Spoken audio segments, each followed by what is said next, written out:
Chapter 12:15. The voice behind him made Noah, who was looking at the bright moon in the sky, slowly turn around and look at the source of the voice. Over there, Ibirua was dressed in a black robe as usual. She wore a mask that completely covered her entire body like the grim reaper of the night. She hugged her arms and leaned against the wall. Her gaze seemed to be cast on Noah. She just stared at Noah and said as she spoke. However, even if you really came from another world, I wouldn't be surprised at all. Hearing this, Noah nodded, turned around again, looked at the moon in the sky, and said, "Maybe, I'm really not from this world, that's hard to say." Obviously, Noah thought Ibiruai's words were an exaggeration. After all, for Ibiruai, Noah's power was indeed beyond the reach of a human. Then, under such circumstances, it wasn't strange for Ibiruai to say such a thing. In view of this, Noah followed Ibiruai's words and half-jokingly told the truth. Noah didn't know this. What Ibiruai said next was very important to Noah. Looking at Noah's back facing her, looking at the bright moon in the sky, his robe fluttering in the night wind, creating an exceptionally beautiful scene, Ibiruai hesitated. After a while, Ibiruai seemed to have made up her mind and finally asked such a question. "Hey, you're not a god, are you?" "God?" Noah turned his head and looked at Ibiruai with some confusion. "What is that? You don't know? Could it be that you are not a god?" Ibirui asked thoughtfully. "No, maybe even you don't know that you're a god, that's hard to say." Seeing that Ibirui had fallen into a state of soliloquy, Noah felt a little puzzled. Can you not say things that others don't understand? Just as Noah was about to say those words, an unexpected impact hit Noah with Ibirua's next sentence. Raising her youthful face that could be imagined even if she couldn't see it, Elberu looked straight at Noah. After a moment of consideration, she said so. Are you a player?" Hearing this, Noah's eyes suddenly narrowed. He suddenly raised his head and looked at Ibirua. Just now, what did this vampire girl say? Players? It was indeed the players, wasn't it? Looking at Noah's sudden strong reaction, Ibiru's hands tightened little by little. Her voice was filled with an unimaginable uneasiness and solemnity. "I knew it. You really are a player. I knew it. It's impossible for an ordinary human to possess such powerful strength. Unless you are a player from another world or a descendant who has inherited the bloodline of these players. A player from another world." Hearing Ibirua's words, Noah's eyes couldn't help but flicker. If it wasn't for the unstable emotions that caused his mana to go berserk when he was young, Noah would have cultivated a calmer state of mind in critical moments. But now, he couldn't help but be shaken, right? At this time, Noah only had one question in his mind. That is, does the so-called player that Ibirua mentioned match the first thought that came to his mind when he first heard this word? So, Noah took a deep breath, calmed down, and looked straight at Ibirua. "What do you mean by player?" Noah's words made Ibirua frown. "At this point, are you still going to hide it?" "There's something wrong with what you just said," Noah said calmly. "First of all, I really don't know what you mean by player." "Liar." Ibirua directly refuted.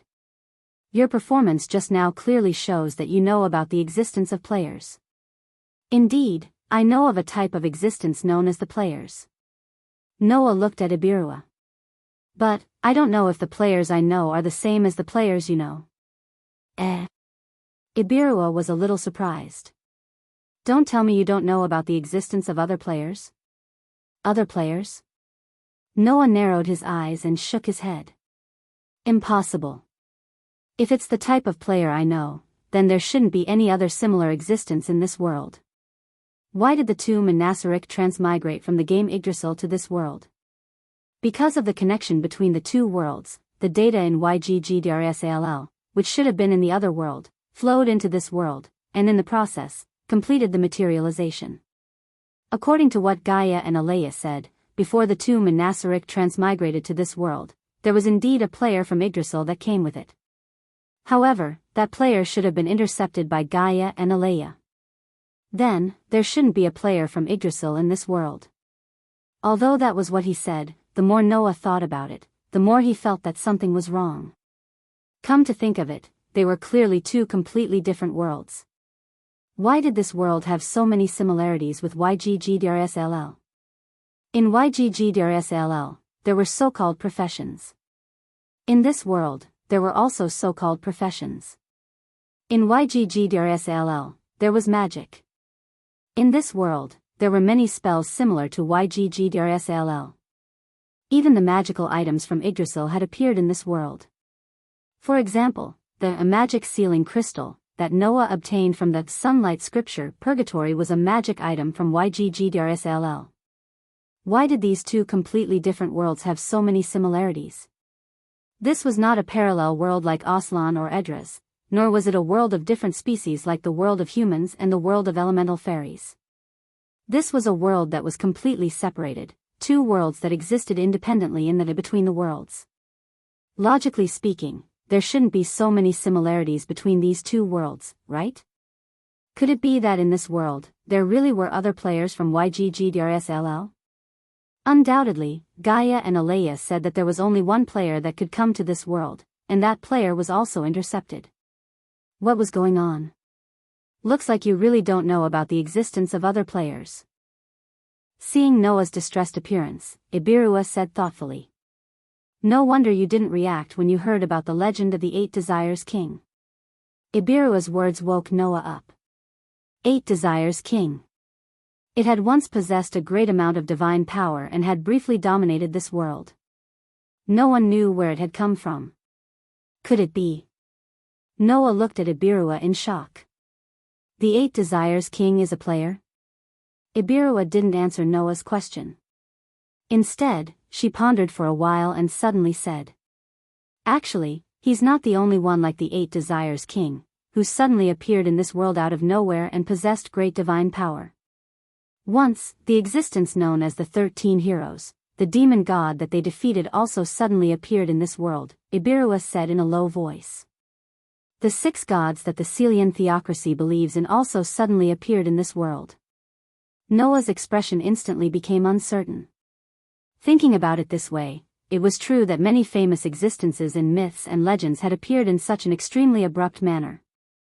The 8 Desires King that once dominated this world. The demon god that the 13 heroes defeated. The 6 gods that the Celian theocracy believed in. These were all existences that suddenly appeared in this world. These existences that suddenly appeared in this world with great divine power are the players that I know. Ibirua looked at Noah. And the descendants of these players will be addressed differently because of their race. However, the people of the theocracy call the players who inherited the bloodline of the 6 gods gods. Noah's heart was more or less in a mess. Chapter 12:16. From the information obtained from the Sunshine Scripture, Noah learned about the existence of the 6 great gods. It was said that they suddenly appeared in this world hundreds of years ago and were worshipped by the people of the Celian theocracy. From various rumors, Noah also learned about the existence of the 8 Desires King and the demon god. Legend had it that the 8 Desires King was a great existence of unknown origin. He suddenly appeared in this world and used his unparalleled power to temporarily dominate the entire world. As for the demon god, he was also a kind of evil person who suddenly appeared in this world and brought great disaster to this world. He was defeated by the existence of the 13 heroes.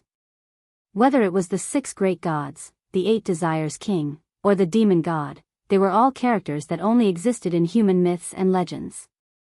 However, these characters that appeared in myths and legends all had one thing in common that could not be ignored. That is, they all appeared in this world very suddenly. Moreover, before they appeared, there were no signs of them. Originally, Noah only treated these as myths and legends.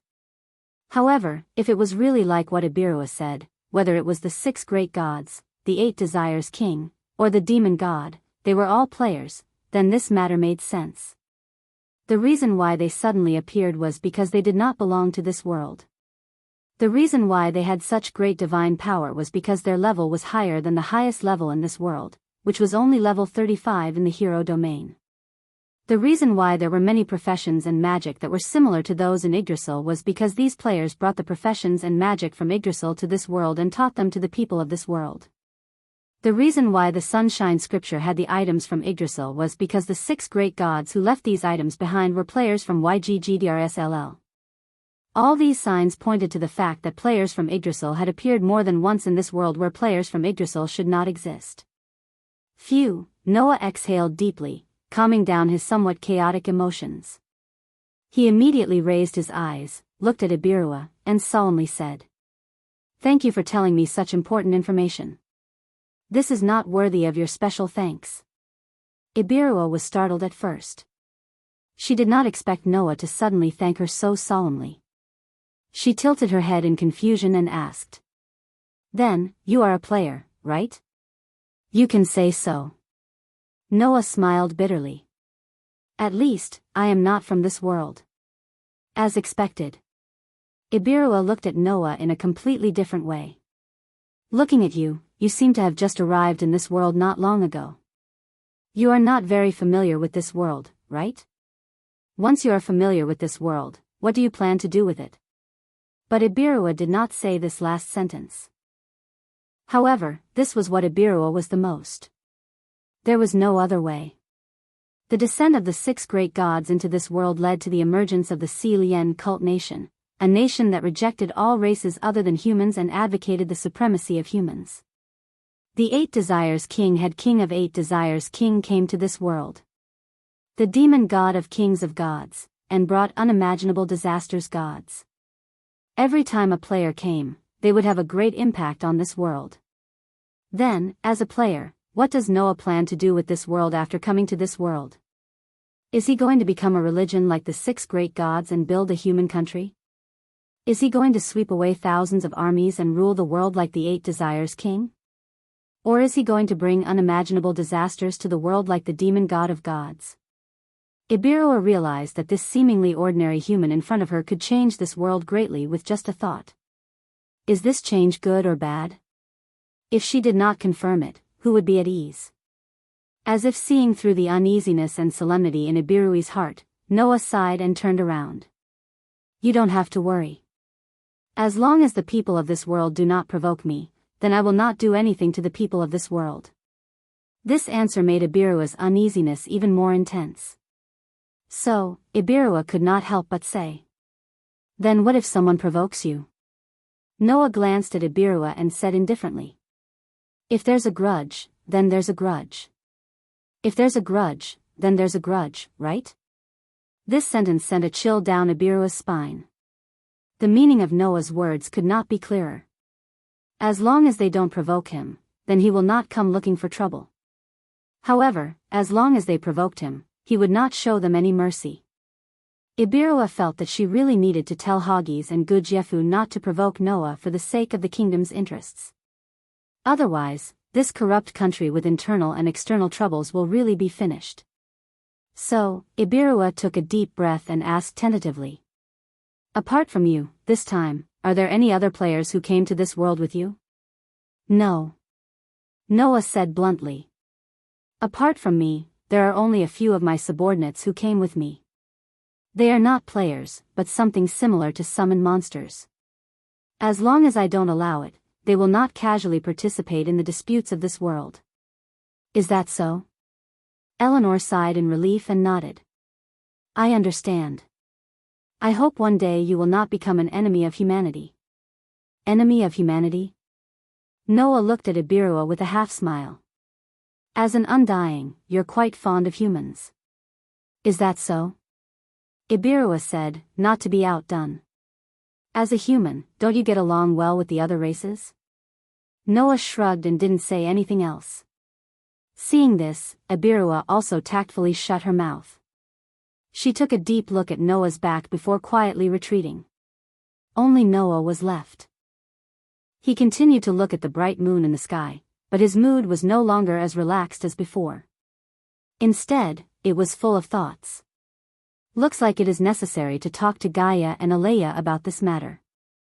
Why were there so many Yggdrasil players in this world that had once descended into this world? Noah really couldn't answer this question alone. Only Gaia and Alea could give an affirmative answer based on this matter. Just when Noah was lost in thought, an aura suddenly approached Noah at an extremely fast speed.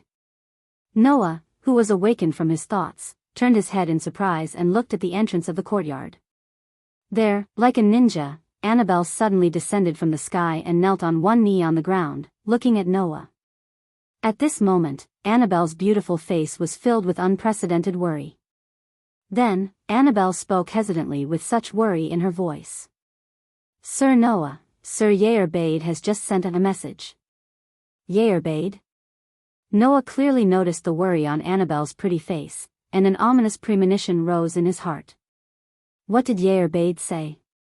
Annabelle parted her red lips and opened her mouth slightly, but it seemed that there was something that she couldn't say out loud. She also seemed to be worried that Noah would be angry if she said it out loud. She couldn't say anything for a while. That performance made the ominous premonition in Noah's heart even stronger. What's wrong? Noah looked at Annabelle closely. Is it something you can't tell me? Annabelle bit her lips, and after a long while, she finally spoke with some difficulty. Sir Zatia rebelled. Noah's face suddenly sank. Nasaric Underground Tomb, Basement 10. Noah, who used the ability of Anne's ring of respect to teleport back to the Nasaric Underground Tomb, opened the door of the room in front of the throne room that couldn't be directly teleported to, and walked out.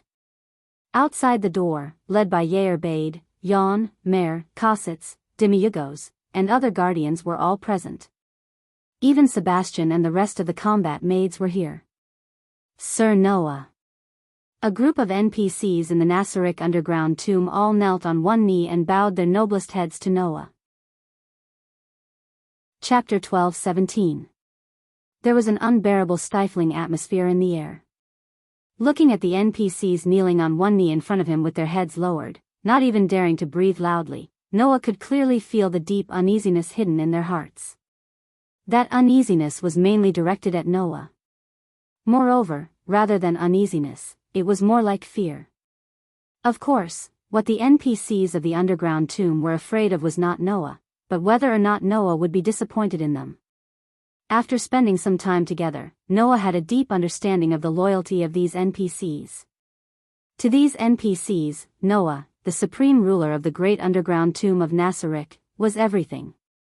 The strong loyalty that no one could compare to made these NPCs care about Noah to the extreme. If Noah doubted or was disappointed in the NPCs of the underground tomb because of Satya's rebellion, it would definitely be worse than death for these NPCs. It was precisely because he knew this that Noah felt that it was really inconceivable. As a guardian of the highest level of loyalty to Noah, how could Satya rebel? With such feelings, Noah looked at the NPCs of the underground tomb, who did not even dare to breathe loudly, and sighed. All right, you don't have to be so worried. Satya is Satya, and you are you. I won't blame all of you for one person's mistakes. After saying that, Noah turned around and walked in the direction of the throne room. You all come together. Yes, Your Majesty. Everyone obediently agreed, stood up, and followed Noah in the direction of the throne room. Because Noah used the ability of Anne's ring of respect to teleport directly to the room in front of the throne room, the distance between the throne room and the throne room was not very far. When Noah arrived in front of the throne room, the two combat maids went past Noah and opened the door for Noah to pass through. Noah led a group of NPCs from Nazaric's underground tomb into the throne room. A group of NPCs from Nazaric's underground catacombs stopped in front of the throne room. Noah, on the other hand, walked up the steps alone, came to the throne, and sat down directly. Noah didn't even look at the NPCs in the great underground tomb of Nasaric as he issued an order. Main control source, activate. As soon as he finished speaking, a translucent window that looked a bit like a control panel suddenly flashed in front of Noah. This scene was like a character opening a personal interface in a game. It gave people a feeling that this was not reality. Noah cast his gaze at the window that suddenly flashed in front of him.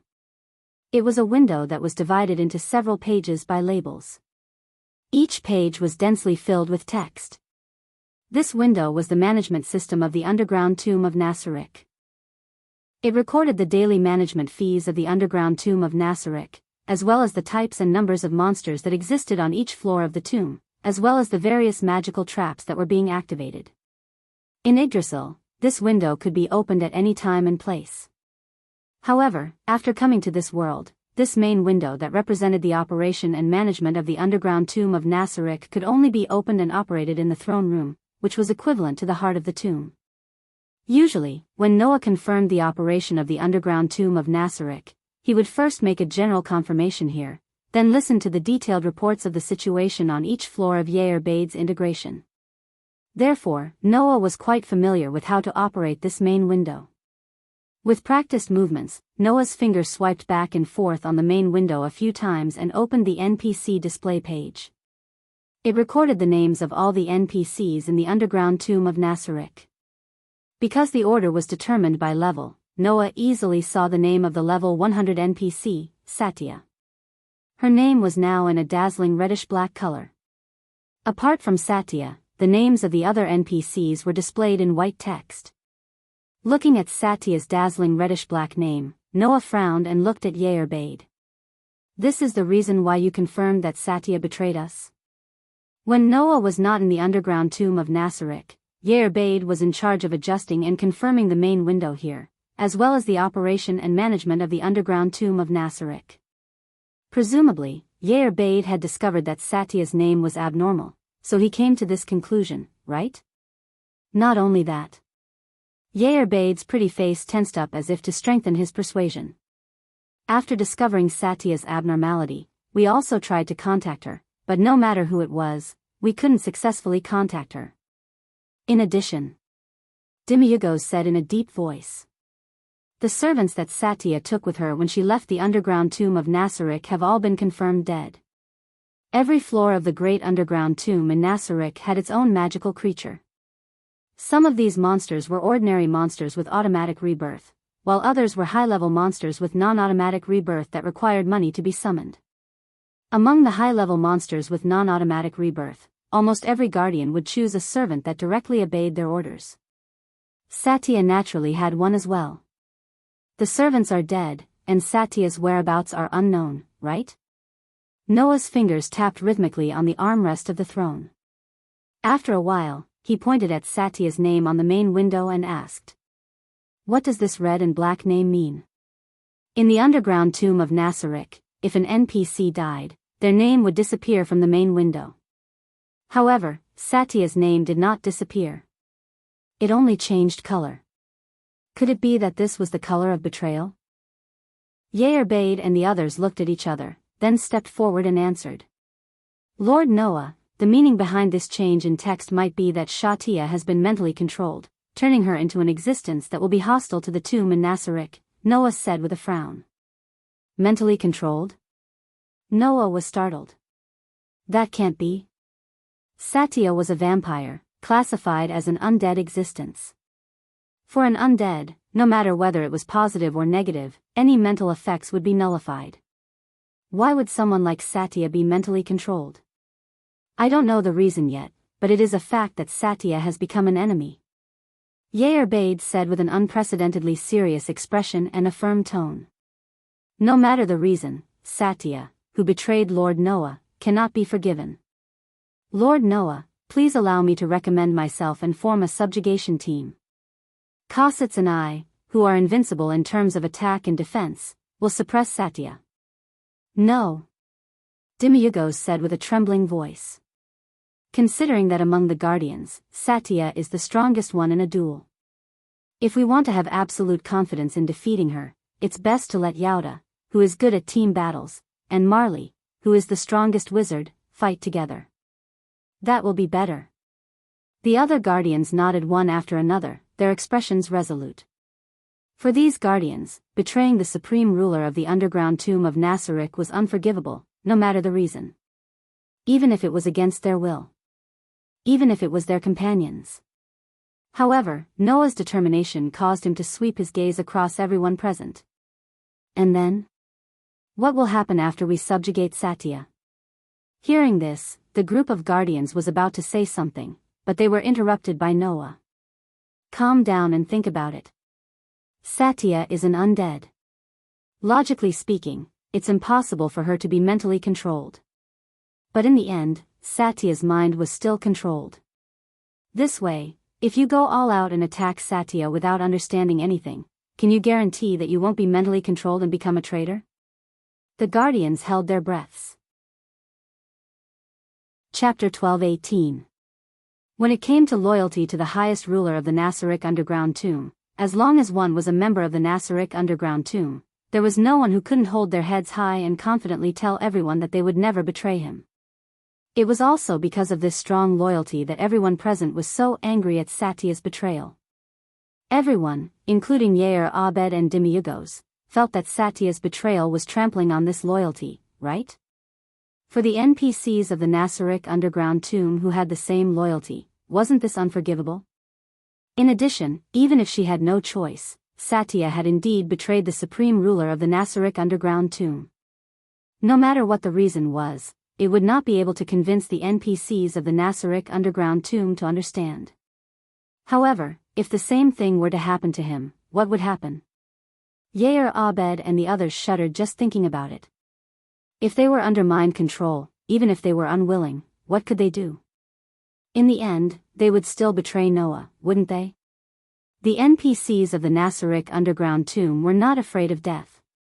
Compared to being mentally controlled and betraying Noah, these NPCs would rather die. The scary thing was that they couldn't even choose to die. That would be a fate worse than death. Do you understand now? Noah sighed. Even Satya, who shouldn't be mentally controlled, was mentally controlled. How can you guarantee that you won't encounter the same thing? Calm down. Only then did the NPCs in Nazaric's underground tomb calm down and calm down. Sorry, Lord Noah, Yair Abed said with some shame. We were reckless. That's not important. Noah shook his head. What's important is that we have to figure out why Satya was mentally controlled. Otherwise, your situation will become very dangerous. The NPCs of the Nasaric underground tomb nodded heavily. In Yggdrasil, mental control also existed. A mind-dominated character is, as the name suggests, a subject of servitude to the person using the mind domination until the mind domination is removed or the character dies. As an undying, be it positive or negative mental influence, it should not have any effect on Satya. However, there were exceptions to everything. Take Noah for example. His curse resistance could also repel all mysteries, whether beneficial or not, unless the mysteries could affect even the gods. However, through Noah's own use of mysteries, such as magic and magic, even if it did not affect God, it could still affect him. Noah wasn't the only one. Luohao, who was also a god slayer, was able to use Eastern divination. Yerek, known as the Black Prince, could also use magic.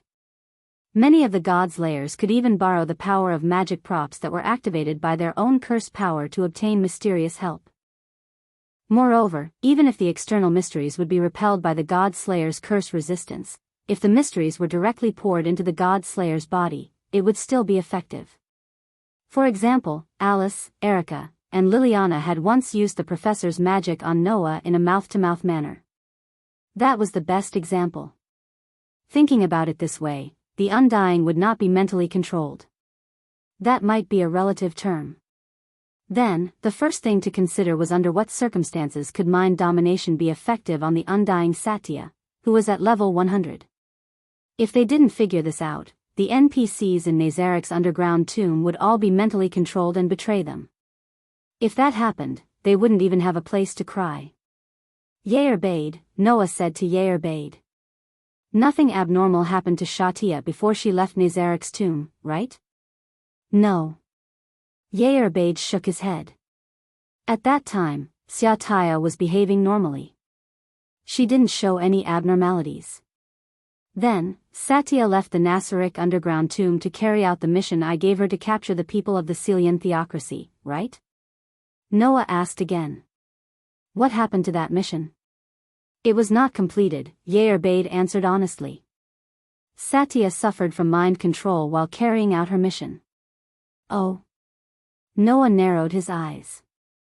In other words, the person who used mind domination on Satya is very likely a puppet of the Celian theocracy? Is that so? Yair Bade frowned and hesitated for a moment before saying. Although it is a little rude to say this, Lord Noah, the strength of the humans in this world seems to be pitifully weak. It is hard to imagine that such a human could successfully use mind domination on an undying Satya, who is at level 100. Is that so? Noah suddenly laughed coldly. What if the god that the people of the Celian theocracy believe in is also a player? What? Yair Bade was stunned. Not to mention Yair Bade, even the rest of the NPCs were stunned on the spot. In such a situation, Noah closed his eyes. After a while, he suddenly opened his eyes and asked. He then asked, in Yggdrasil, if one wants to successfully use mind domination on an undying, what kind of item can do it? This. Yair Bade's beautiful face changed a few times, and he whispered. If one wants to successfully use mind domination on an undying that shouldn't be affected by mind domination, the level of the item has to be at least legendary. But, Satya is not an ordinary undying, Demiurgos said. Satya is the true ancestor of the vampires, and the composition of her profession is quite strict. It specializes in strengthening her in combat. Among those professions, there are many special skills that can resist mind magic. In addition, Satya also carries an item to reduce the effects of abnormal statuses. In theory, it is impossible for her to be mind-dominated. At this point, Demiurgos seemed to have thought of something and muttered. Unless. Noah looked at Demiurgos. Unless it is a world-class item, right? Everyone suddenly fell silent. A world-class item. There were only 200 of them in the entire Yggdrasil. It could break the game's balance and could be said to be the ultimate item that broke the game's rules. The power of an item of this level could even be compared to an X-grade relic. If it was such an ultimate item in Yggdrasil that could even break the balance of the game, it was not impossible for Taya to be mentally controlled. But, that's impossible, Demiurgos said in disbelief. In this world, other than the Supreme Being, is there anyone else who can have a world-class item? What's impossible about that? Noah was speechless. If the 6 great gods of the Celian cult nation were really players, then maybe they really could have left a world-class item for the people of that country. After all, the 6 great gods were also players of Yggdrasil, right? Although not everyone could have a world-class item, and there were only 200 of them in the entire Yggdrasil, it was not surprising that a player who was known as the 6 great gods would bring one into this world. Noah just did not expect that the people sent by the Celian cult nation to the vicinity of Khan village would be able to bring the most precious world-class item for a group of missing believers. If he could have gotten the information that the 6 great gods of the Celian cult nation were players in advance, Noah would not have rashly sent the NPCs in the underground tomb of Nasarek to capture them. Thinking of this, Noah took a deep breath and looked at Yair Bade. What about Satya's current location? It has been confirmed, Yair Bade replied immediately. She's near Khan village and hasn't left. Noah nodded, stood up, and walked down from the throne. Then, I'll go and see Satya. After that, Noah did not give the NPCs any time to react and walked out of the door. The group of NPCs was shocked as they hurriedly followed after him. Chapter 12:19. Not far from Khan village, there was an extremely vast open space. This was the place where Noah and Yair Bedard had captured all of the scripture of sunlight from the Celian theocracy. At this moment, this extremely vast open space appeared to be in a rather sorry state. To be specific, in the center of the vast open space, there was a small area that seemed to have been burnt and had turned pitch black. And in this small charred area, stood a figure. It was a rather petite figure of a young girl with a beautiful face. She was wearing a red and black princess-like dress, and her silver-gray hair was tied into a ponytail that shone with a gorgeous luster under the sunlight. The beautiful petite girl was like a noble little princess, and the scene of her standing under the sunlight was extremely beautiful. Unfortunately, that small area that was completely charred black had completely destroyed the entire beautiful atmosphere. Moreover, if one looked closely, they would discover that The girl who looked like a noble little princess was like a puppet that was hung by an invisible string. Her hands were hanging down, and her body was hanging down without any strength. Her pair of scarlet eyes had no focus at all, and she looked quite strange. At a certain moment, in front of this open space, a burst of darkness suddenly surged out and gathered in the space, forming a semi-oval shape. It was the shape of a door. A few figures walked out of the door that was made up of pitch-black darkness and appeared on the empty ground out of thin air. They were the NPCs from the great underground tomb of Nassarik led by Noah. As soon as they appeared, Yair Bedard immediately spoke. "Be on guard." The NPCs from the great underground tomb of Nassarik who walked out of the teleportation magic called portal seemed to have been ready for a long time. Almost at the instant when Yair Bedard's voice sounded, they began to move without hesitation. Whoosh! With Annabelle as the leader, a total of 6 combat maids from the Pleiades star cluster spread out like phantoms. They scuttled to the surroundings with weapons in their hands, facing outside, and faces full of vigilance. Noah, Marley, Cositas, Demiurgos, Sebastian, and the other level 100 NPCs formed an encirclement with their backs facing Noah, protecting him inside. Finally, a black light flashed on Yair Bedard's body, and a pitch-black demon-shaped armor covered her entire delicate body. A giant axe also appeared in her hand, protecting Noah. The 3 lines of defense protected Noah layer by layer, and it could be said that they were on guard to the extreme. Obviously, the NPCs from the great underground tomb of Nassarik were worried that there was a powerful enemy who could control Satya and harm Noah. Only Noah, who was heavily protected, raised his eyes. Satya, the guardian with the strongest solo ability in the great underground tomb of Nassarik, was hanging there like a marionette. This made Noah's mood extremely bad. It was as if Satya had lost her life and turned into a pure corpse. She did not react to any changes in her surroundings, and her scarlet eyes were empty and lifeless. She did not have any consciousness at all. Her behavior was telling everyone present that Satya had been controlled by Satya. Satya had indeed been controlled by her mind. However, Noah did not understand. Since those guys from the Siren Theocracy had used a world-class item to control Satya's mind, then why was Satya like this? After all, Satya was a level 100 super expert. Moreover, her professions were all focused on combat. In terms of combat power, she was stronger than many level 100 characters. In this world, an existence at Satya's level was like a natural disaster that could act on its own. Even if the 6 great gods of the Siren Theocracy were players, they would at most be level 100. Even if they were stronger than Satya, they would not be much stronger. Considering Satya's combat strength, since they had her under control, it was unlikely that they would leave such a super fighter behind. In the game, characters who have been controlled by their minds will act according to the orders of the existence that controls them. Noah frowned. But Satya was directly thrown here as if she didn't receive any orders. Something must have happened before the other party gave the order, right? Yair Bedard raised his conjecture to Noah while guarding his surroundings. Looking at the surrounding situation, Satya seems to have had a conflict with the enemy before she was controlled and fought. Considering that the other party has a world-class item, the strength of the humans in this world shouldn't surpass Satya's. It's very likely that before Satya's mind was completely controlled, Satya's last desperate counterattack might have defeated the ruler. That's possible. If Satya's final counterattack had killed her opponent before the Overlord gave the order, it would make sense that Satya had stayed here alone without receiving any orders. Noah turned his gaze to the ground around where Satya was standing. The area was charred black, proving that Satya had fought with the enemy before she became like this. However, there were no corpses around. It was obvious that Satya had more than one enemy. Even after killing the ruler, the other party's companions still retrieved the corpse and evacuated. They probably had no choice but to leave Satya here, right? In Satya's situation, if he ignored her, she would continue to stay like this.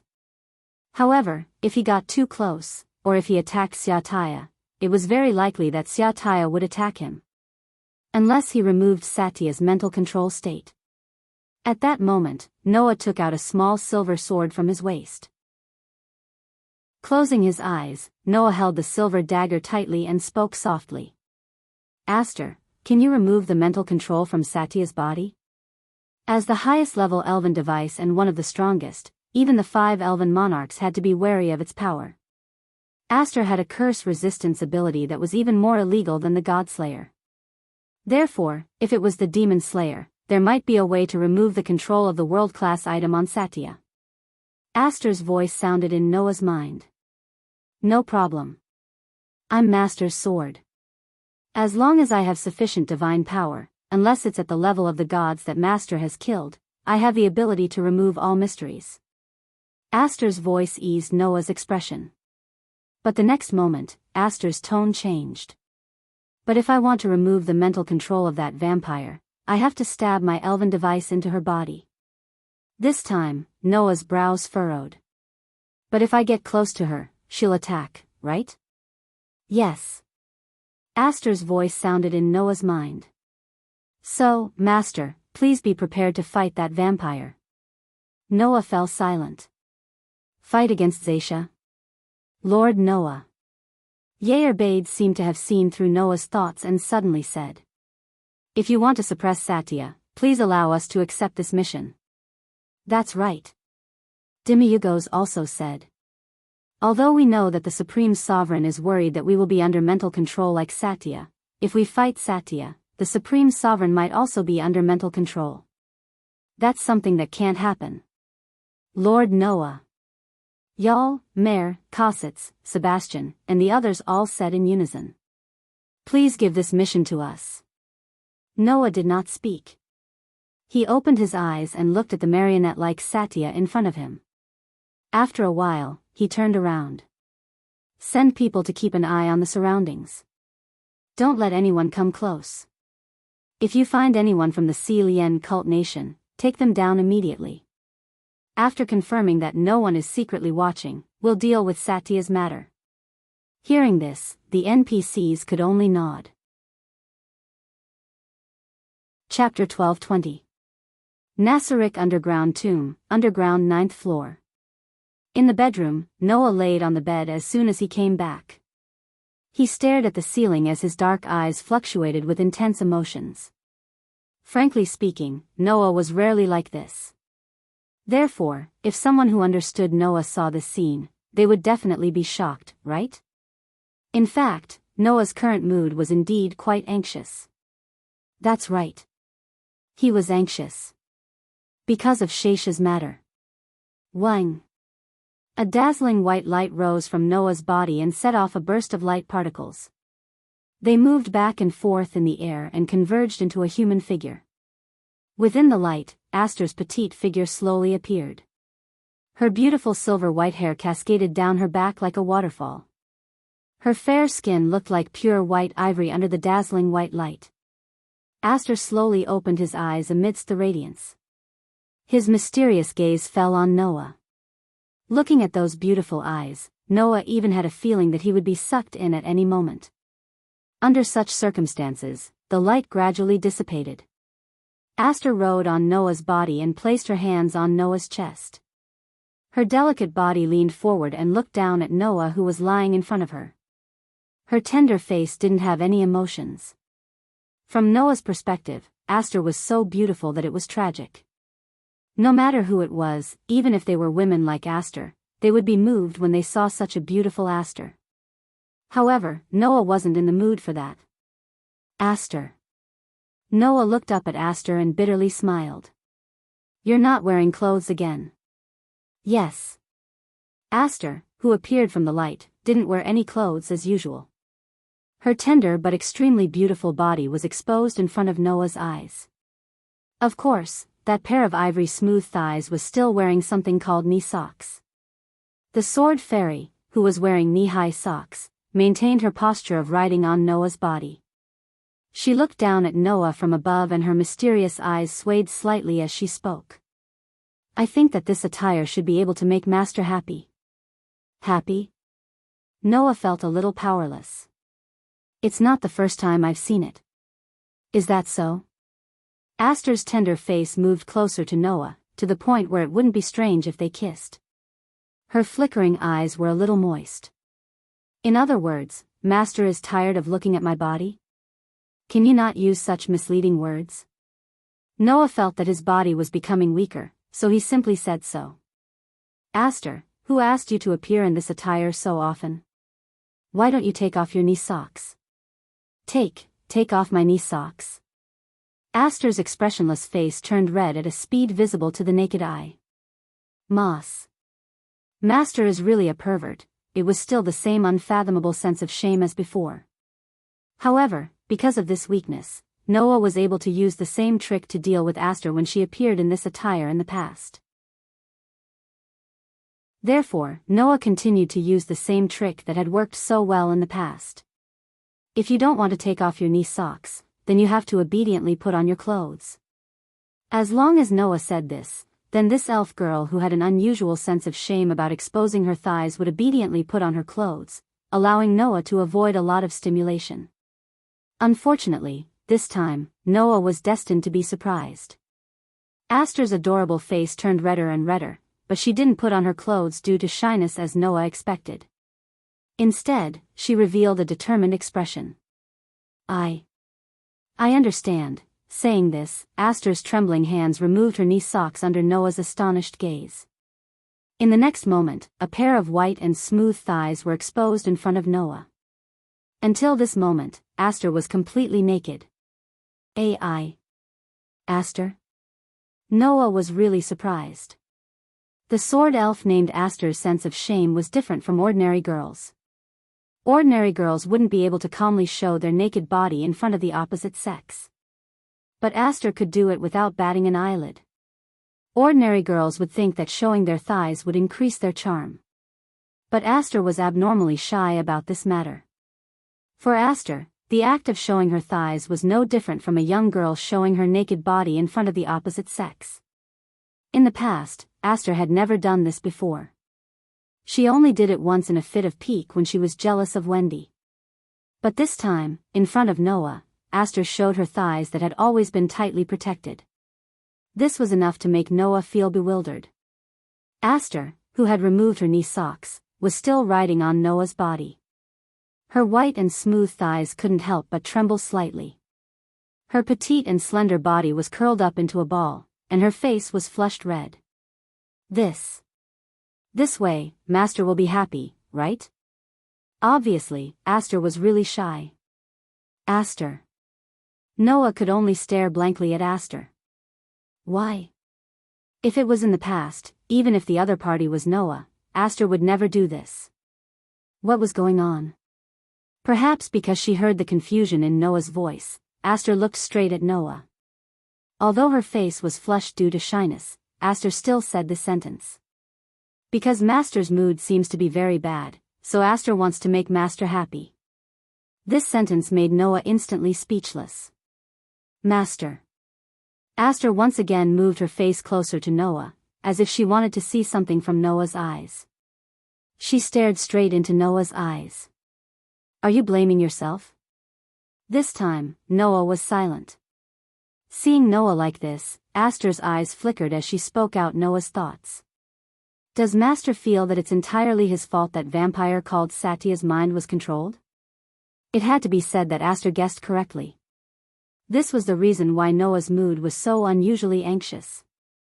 This was because Noah was the one who ordered the NPCs in the Great Graveyard of Nasarek to capture the Celian cult's people. This order caused Satya to be mentally controlled by the Celian theocracy, turning her into a marionette. If Noah hadn't underestimated the Celian theocracy and thought that he could easily take them down with the power of the NPCs in Nazarek's underground tomb, Satya wouldn't have ended up in such a state. As a result, Noah's order caused Zaisha to become a traitor in the eyes of the NPCs in the great underground tomb of Nasarek. She was an unforgivable target and could not help but become a puppet, falling to such a state. For Satya, this was a very painful thing. After all, the more loyal one was, the more painful it would be to be considered a traitor, right? Noah was even a little afraid. When Satya recovered and found out that she was once a traitor, how painful would it be? Not to mention, in order to let Satya recover, Noah had to fight with the innocent Satya because of his wrong order. Otherwise, he could only allow the NPCs in the Great Tomb of Nasarek to surround and kill Shadia. How could Noah be in a good mood? Master didn't do anything wrong, Aster said as he looked at Noah. Master didn't know that the 6 great gods of the Celian theocracy were players, nor did he know that the Celian theocracy had a world-class item. There's no reason to say that it was Master's fault when he gave such an order. You don't have to comfort me, Aster. Noah stretched out his hand and stroked Aster's head with a bitter expression. No matter what, Satya became like that because of my order. It's not too much to say that I caused Satya to be hated by the rest of the people in the tomb. Of course, I also know that now isn't the time to feel guilty. Noah smiled.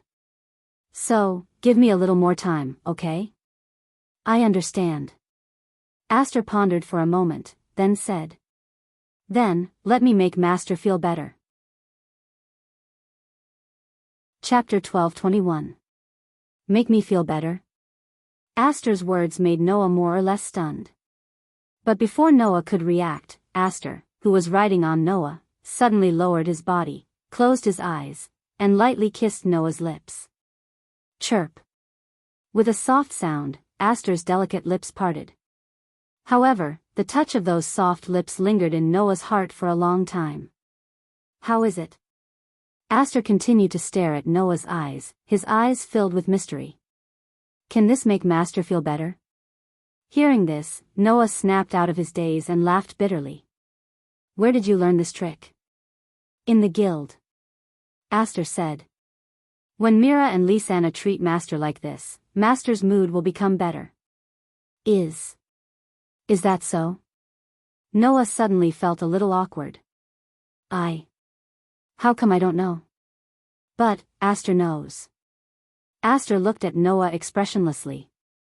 And, Aster knows that Master's mood is the best when you mate with Mira and Lisanna. Don't say things like that. Noah was shaken. I say, Aster, don't tell me you've been watching from the side all this time? Watching? Aster tilted his head. Are you referring to the process of Master mating with Mira and Lisanna? I told you, don't talk about mating. Noah's voice was a little louder than usual. Tell me the truth, Aster, have you been watching from the side all this time? That's not right, Master. Aster shook his head and looked at Noah. Aster didn't peek, he looked at it openly. The corners of Noah's mouth twitched slightly. If that was the case, then it wasn't wrong. After all, Aster had always been in the form of a dagger and was carried around by Noah. Even when Noah was having fun with Mira and Lisanna, Aster, who had transformed into a small sword, was left to the side. In other words, if Noah really did it under the eyes of this sword spirit girl, it would definitely lead the child astray. And it wasn't just once. Mira and Lisanna definitely can't know about this. If Mira and Lisanna were to find out about it, those 2 delicate fiancés would probably never allow Noah to hug them again before they got married, right? While Noah was feeling a little ashamed, Aster continued with his shocking words. If it can make Master's mood better, then, Aster will mate with Master too. Noah almost spat out a mouthful of blood. His expression was one of wonder. It was unknown how Aster understood Noah's expression, but the young sword spirit girl leaned over and kissed Noah's lips once more. Then, like a bird pecking at its food, she repeatedly kissed Noah's lips. In short, although Aster's appearance was young and her figure was immature, it didn't mean that she wasn't charming. Just like in many legends, as an elf, Aster had a stunning appearance that ordinary humans couldn't have. It was enough to make any man, both physically and mentally healthy, howl. Under such circumstances, Aster was still kissing Noah as if she was throwing herself into his arms. She looked like she didn't care even if she was pushed down. It had to be said that even Noah almost lost his mind. Noah, who was afraid of himself, hurriedly pushed away Aster's astonishingly slender shoulder while he was still rational. Then, he opened his mouth without giving Aster a chance to explain. All right, Aster, if this continues, it won't be good. So, let's just leave it like this, okay? Hearing this, Aster's expression did not change at all, but a hint of dissatisfaction appeared in his mysterious eyes. Then, Aster stared at Noah and said, "You're the one who's going to die." "Undoubtedly, Master will be very happy if Mira and Lisanna treat Master like this." "Can't I?" If there was a third person present, upon hearing Aster's words, they would definitely think that Noah was an inhumane scum who abandoned his wife after using her, right? Noah could only cover his face and couldn't say anything. Aster, you're still young, so you can't think about these things, okay?" However, this didn't convince Aster at all. "I already existed 1,000 years ago." Aster stared at Noah. "According to my memories, no matter which world it is, there shouldn't be a human that has existed longer than me. Can't you consider it from the outside?" "No." "Why?" "Because I'm Master's beloved sword. It's natural for me to become Master's possession." But you're already considered mine, right? Didn't we promise to be together forever?" "If that's the case, then Master should take everything away from me. Can't you reconsider?" "No." "Why?" "Because it's very unfair." Noah finally reacted. He almost forgot. What this sword spirit girl hated the most was unfairness and differential treatment. Aster must be jealous of Noah's intimate attitude towards Mira and Lisanna. "Please close your eyes, Master." Aster once again moved her tender face towards Noah. "Just leave everything to me," Yi Zichen said. Wasn't the person who was supposed to say this line backwards? Seeing Aster close her eyes, pouting her lips, and her cute face getting closer and closer, Noah, who was at the end of his rope, started to give up on himself. Why not just make the best of it? When this choice that meant Noah would lose something important to him forever sprouted in his heart, and when Aster's lips were about to touch Noah's lips once more, even the heavens couldn't stand it anymore. Bam! Following a loud sound, Noah's bedroom door was forcefully slammed open. Then, a black aura that caused the entire room to tremble suddenly filled the air. Noah, who was startled, quickly turned his head and looked in the direction of the door. There, Yerbade maintained the posture of pushing the door open. Her head was lowered, and the fringe in front of her forehead covered her beautiful face, making it impossible to see her expression. However, the black aura that surged out of Yerbade's body caused a sinister wind to blow through the room, causing Noah's hair to stand on end. Aster, on the other hand, opened her eyes. She first glanced at Yerbade, who was emitting black aura at the door, and then looked back at Noah as if nothing had happened. She reached out and hugged Noah's neck. "Master, we've been discovered." That monotonous voice sounded like the greatest provocation to Yerbade's ears. As a result, Yerbade's delicate body began to tremble. The pair of fallen angel wings on her back also began to tremble. The black gas that surged out of her body became even denser. She looked like a ferocious beast that was about to break free from its cage. It made people feel an astonishing ferocious aura. Noah couldn't help but swallow a mouthful of saliva. Then, Yerbade abruptly raised her head, revealing a face that could make any man drool, right in front of Noah's eyes. However, that beautiful face of hers in the past was now filled with a horrifying expression that would wake up any man who was infatuated with Yerbade's beauty in an instant.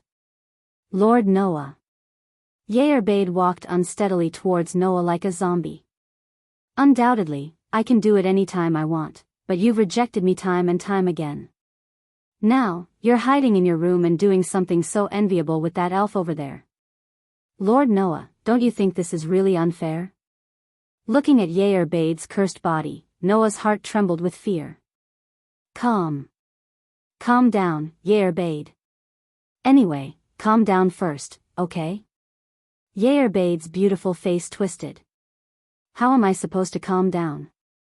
An astonishing roar reverberated throughout the underground 9th floor of the Nasaric underground tomb. Chapter 1222. After the fight between Aster and Yerbade, although Noah was in an extremely sorry state, it had to be said that his mood had improved a lot. Although he still felt extremely guilty about what had happened to Xiaotaya, Noah wasn't a sloppy person to begin with. He understood that if he blindly blamed himself and felt guilty, it wouldn't change the current situation at all. Therefore, after the fight between Aster and Yair Bade, Noah calmed down a little and suppressed his guilt toward Shadia. No matter what, he had to let Shadia return to her original state first. After Syataya recovered, he would compensate her. Thinking of this, Noah calmed down and came out of the bedroom. "How is it?" In the office, Noah, who was sitting in a black leather chair, looked through the luxurious desk in front of him and cast his gaze on Demiurgos standing in front of him.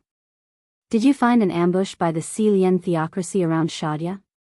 After Satya was mentally controlled, she was thrown to the ground. She didn't receive any orders and stayed there alone. The current Shadia was like a monster that appeared in the wild in a game. As long as someone approached, she would attack. As long as someone attacked, she would counterattack. If one ignored Shadia and went around her, she would also be like a monster that appeared in the wild in a game. She would only stay in one place and would not react. The reason for this situation was that Shadia did not receive the orders of the ruler after being mentally controlled. Previously, Yair Bade guessed that the reason why Shadia did not receive the order was that the final counterattack knocked down the ruler. However, it was also possible that the ruler deliberately did not give Shadia an order and let her stay in the wild to lure out her companions. In addition, the main body of the world-class item that caused Shadia to be mentally controlled was still unknown. If one recklessly came into contact with Shadia, it was very likely that it would cause a chain reaction or trigger the triggering condition of the world-class item and trigger the power of mental control again. Due to various considerations, it was definitely not beneficial to come into contact with Shadia before the investigation was clear.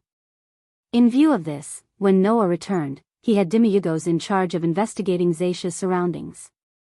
"Lord Noah, we have indeed discovered some abnormalities." Demiurgos lowered his head and said respectfully. "Although we didn't discover any ambushes from the Celian theocracy in Zatia's surroundings, we discovered that someone was using intelligence magic to monitor Zatia's surroundings." As expected? Noah curled his lips. "That's normal. I would be surprised if there was no surveillance." It didn't matter if they had intentionally left Shadia in the wilderness to ambush her, or if they had been killed by Shadia's desperate counterattack and had lost the ability to control her. The Syrian theocracy who had left Shadia in the wilderness would definitely keep an eye on her.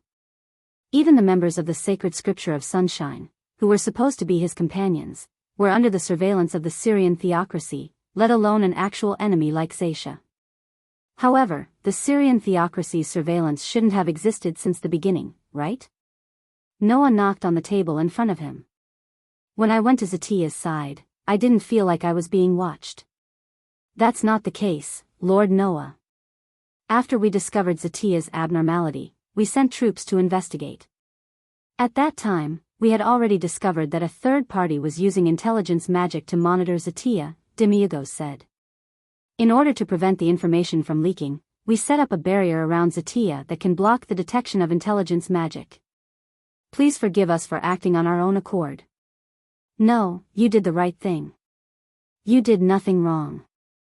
Noah shook his head. "Then, apart from that, what other measures did you take?" "At first, it was only to this extent. Now, we are continuously setting up barriers around Zatia that can block the activation of teleportation magic to prevent the enemy from using teleportation magic to launch a sneak attack while we are dealing with Zatia." Demiurgos pushed up his glasses. "Also, although we have confirmed that there are no ambushes around Zatia, we have yet to confirm whether there are any magic traps around Zatia. We are currently organizing an investigation team to eliminate them. In addition, considering that the enemy might be borrowing the power of magic tools, we are also preparing to set up measures against magic tools around Zatia," Demiurgos said cautiously. "Currently, that's all we can think of for the time being. What do you think, Lord Noah? Let's organize another team that can use detection and intelligence magic," Noah added after pondering for a moment. "Although we've taken sufficient measures against outsiders, we still need to spend some effort on Satya. We need to get someone who can use detection magic to investigate Satya's situation. Otherwise, if we attack Satya rashly, it's very likely that we'll trigger a world-class tool, mind control. That's not necessarily the case." "Understood."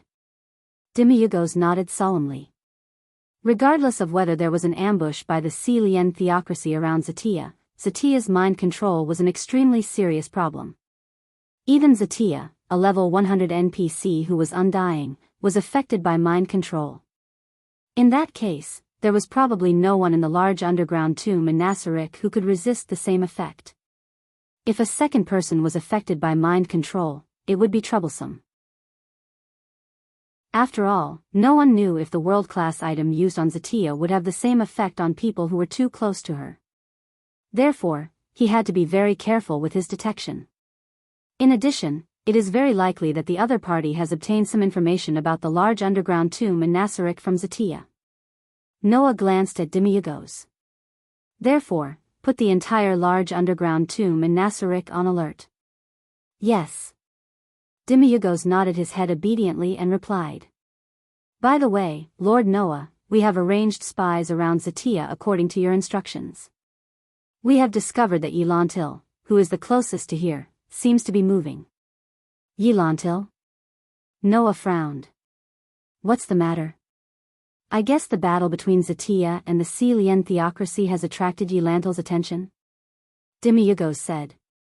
According to the informant, Yelantil has already sent out adventurers to attack the powerful magical creature that appeared near Khan village. The target of the attack is very likely Zatia. Oh. Noah looked at Demiurgos. Why are you so sure that the other party is planning to attack Zatia? There are two reasons, Demiurgos replied respectfully. First, the scale of the adventurers sent by the other party is very large. In the vicinity, it is impossible that there would be a target that requires such a large team to attack other than Zatia. Second, the other party's route is completely in the direction of Khan village.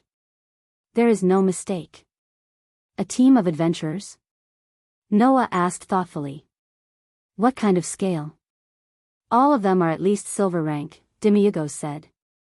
In terms of teams, there are 30 silver rank adventurers teams, 10 gold rank adventurers teams, 5 platinum rank adventurers teams, and 3 secret silver adventurers teams. The total number of people is more than 200. This scale is indeed not used to attack ordinary magical creatures. Noah smacked his lips. Really, one wave after another. After saying that, Noah stood up and glanced in the direction of the corner as he spoke helplessly. He helplessly said, Yair Bade, how long are you going to maintain that appearance? Yair Bade, who was curled up in the corner like a child with his back facing them, turned his head slightly. His beautiful face was filled with tears. Obviously, Yair Bade was still concerned about the matter between Noah and Aster. At that moment, Noah sighed and walked in the direction of the door.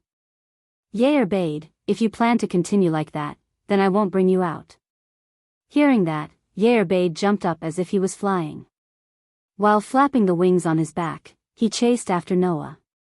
Seeing this, Demiurgos hurriedly followed. Chapter 12:23. The warm sunlight shone down from the sky and shone on the seemingly endless plains. The earth seemed to be dyed with a layer of golden color. It was unusually dazzling.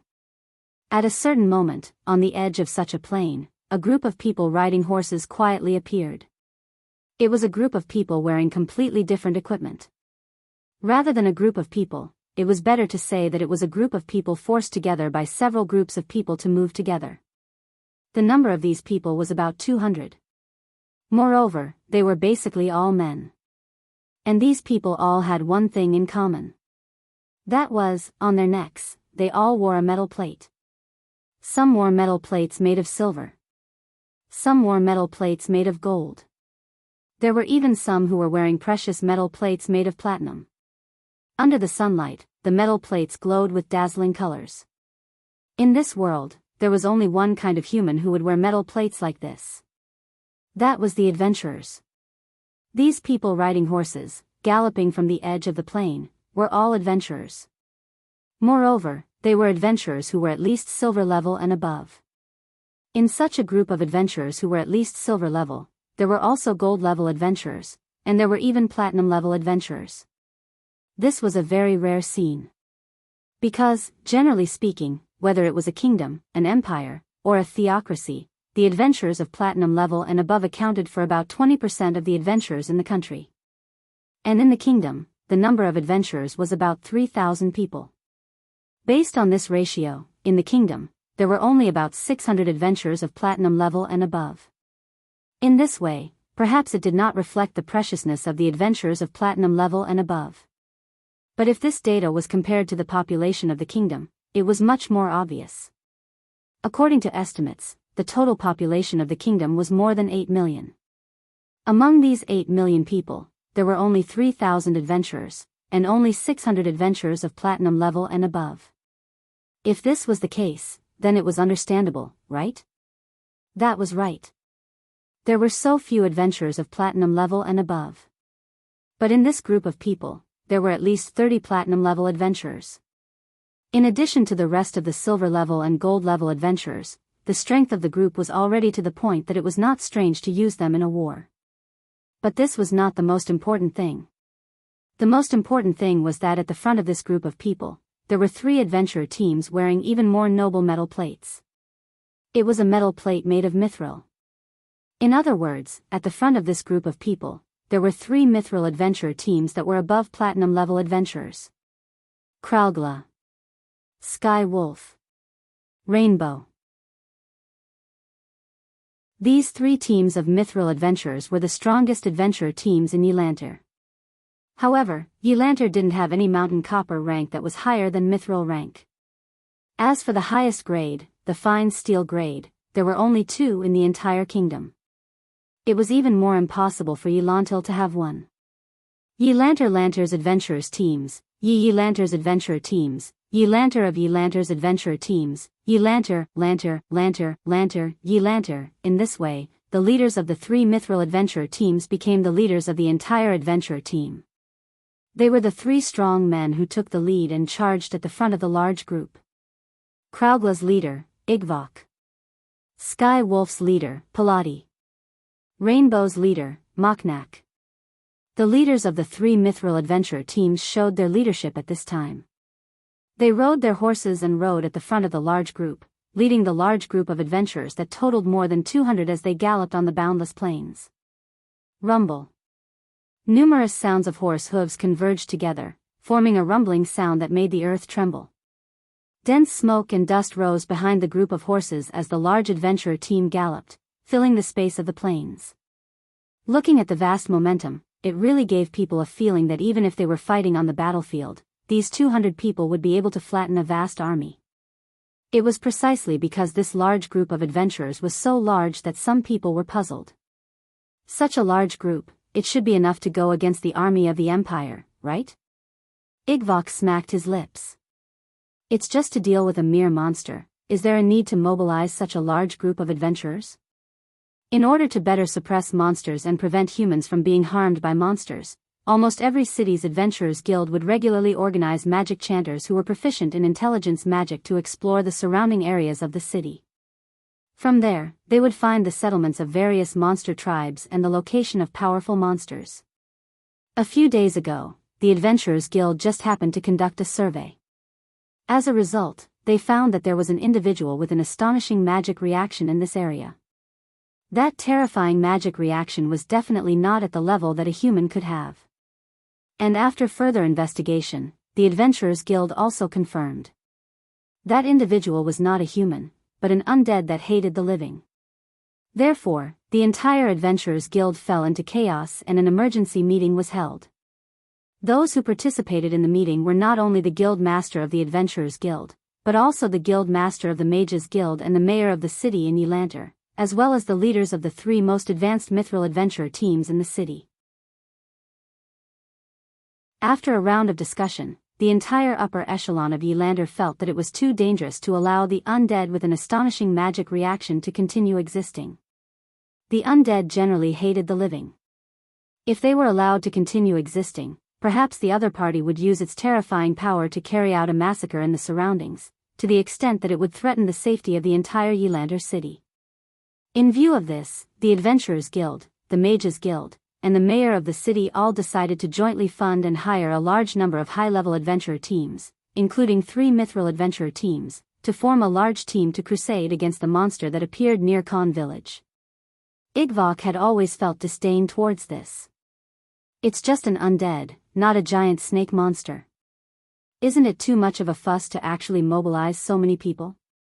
The undead were basically born from death.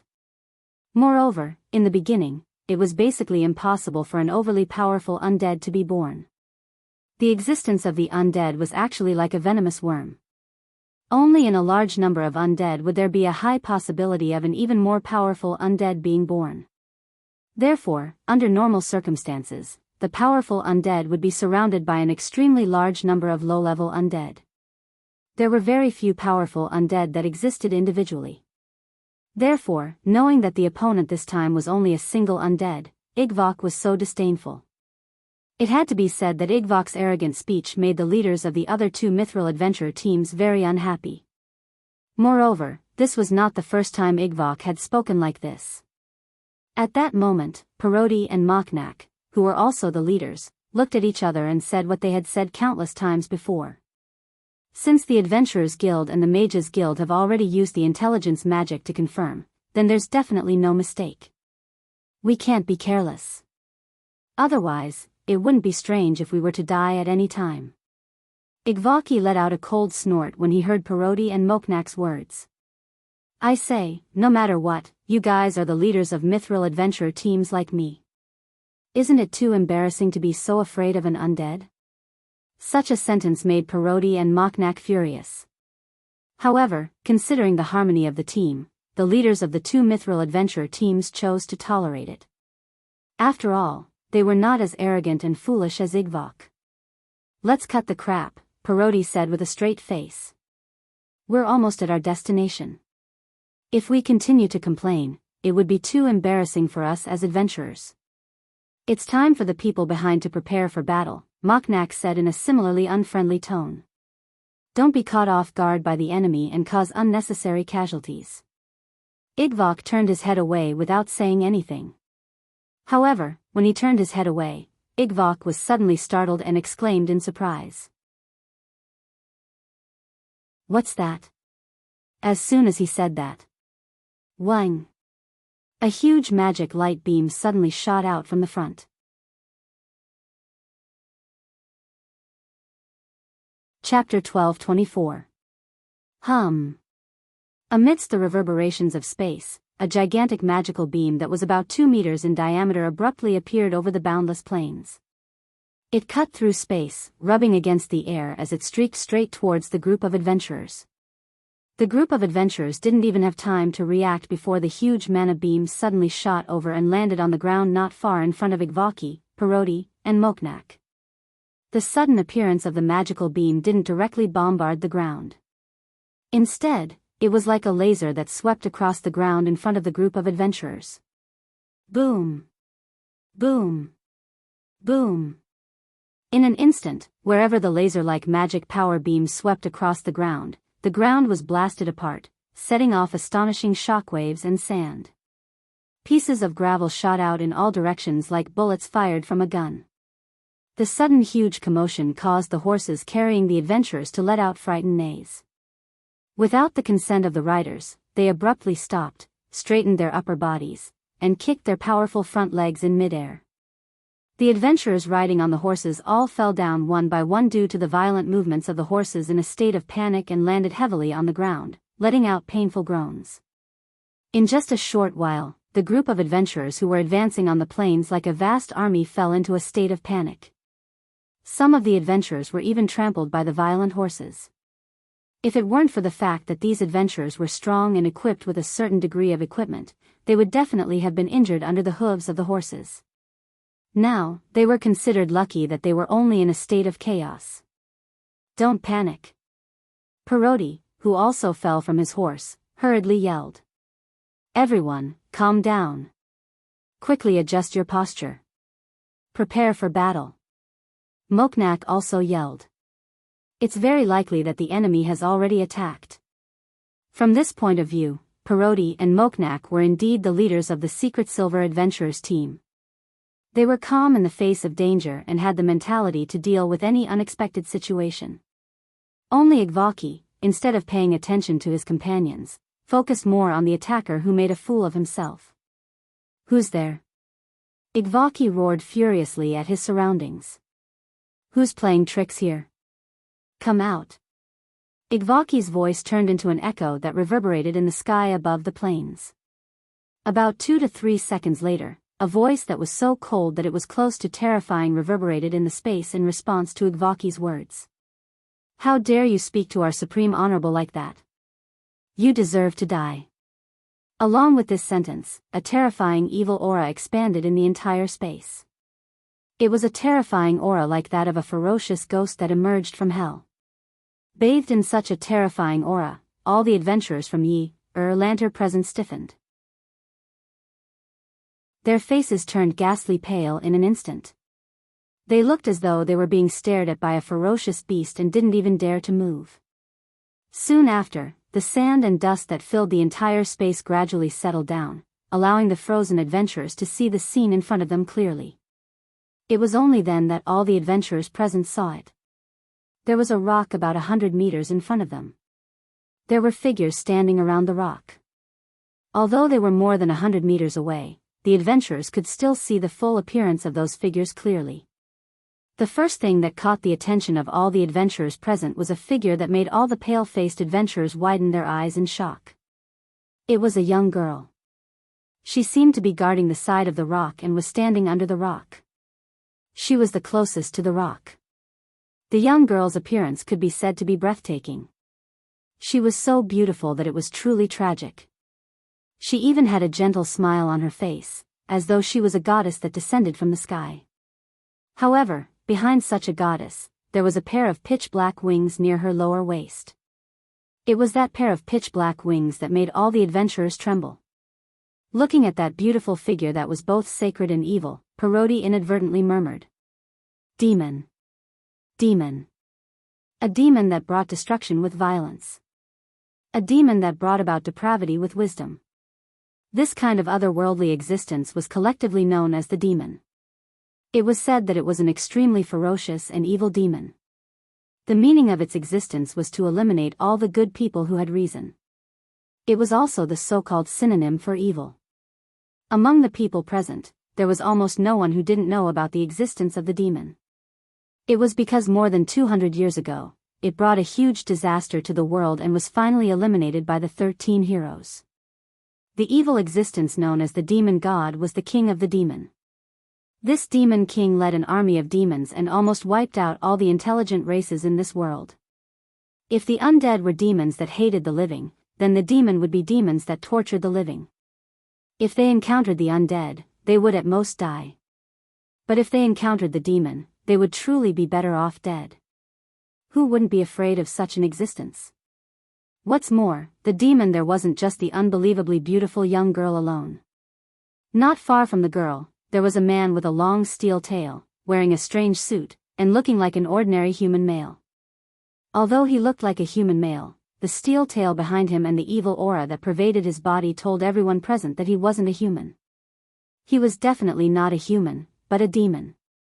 On the other side of the demon couple, on the other side of the rock, there was a pair of dark elf twins. A pair of demons. A pair of dark elves. The two waited on both sides of the rock, facing forward. Furthermore, there were two other figures standing there. One of them was an old man who was over 50 years old and wore a butler's uniform, but his back was extremely straight. The other had a terrifying appearance. His appearance was like an ant, but also like an insect, and his entire body was covered in the color of ice. These people surrounded the ordinary-looking rock in the middle as if they were protecting something. They expressionlessly looked in the direction of the adventurers. Then, on the rock surrounded by these beings, a person sat on it. It was a young man with black hair and black eyes, wearing pitch-black casual clothes and a white coat. Compared to the existences below the rock, the young man didn't have a terrifying appearance. However, judging from the support of those terrifying existences, the young man sitting at the top was clearly the one who was leading those terrifying existences. Cold sweat began to appear on the foreheads of the adventurers. The people surrounding the rock emitting terrifying existences and evil auras made the adventurers wail in their hearts, and they constantly had the urge to escape. Such fear made Igvaki shout out loud. "You! Who are you people?" Such a sentence made the evil aura of those terrifying existences surge even more intensely. Mere ants of a lower race. Demiurgos pushed up his glasses and looked up. Kneel. Just as Demiurgos' voice reverberated in the space of the plains, the adventurers who were at least silver rank and above all felt their hearts tremble, and their bodies involuntarily moved.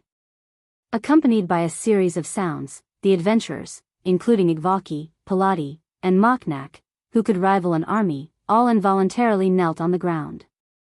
It wasn't because these adventurers were so timid that they were frightened by Demiurgos' words. Instead, Demiurgos' words contained a magical power that none of them could resist. "This is..." Moknak's expression changed drastically. "Spiritual attack?" "Yes." The reason why the adventurers involuntarily knelt was because Demiurgos had a special ability to make others listen to his orders' domination spell. Looking at the group of adventurers kneeling in unison, Noah, who was sitting on the rock, spoke indifferently. "Adventurers, return to where you belong."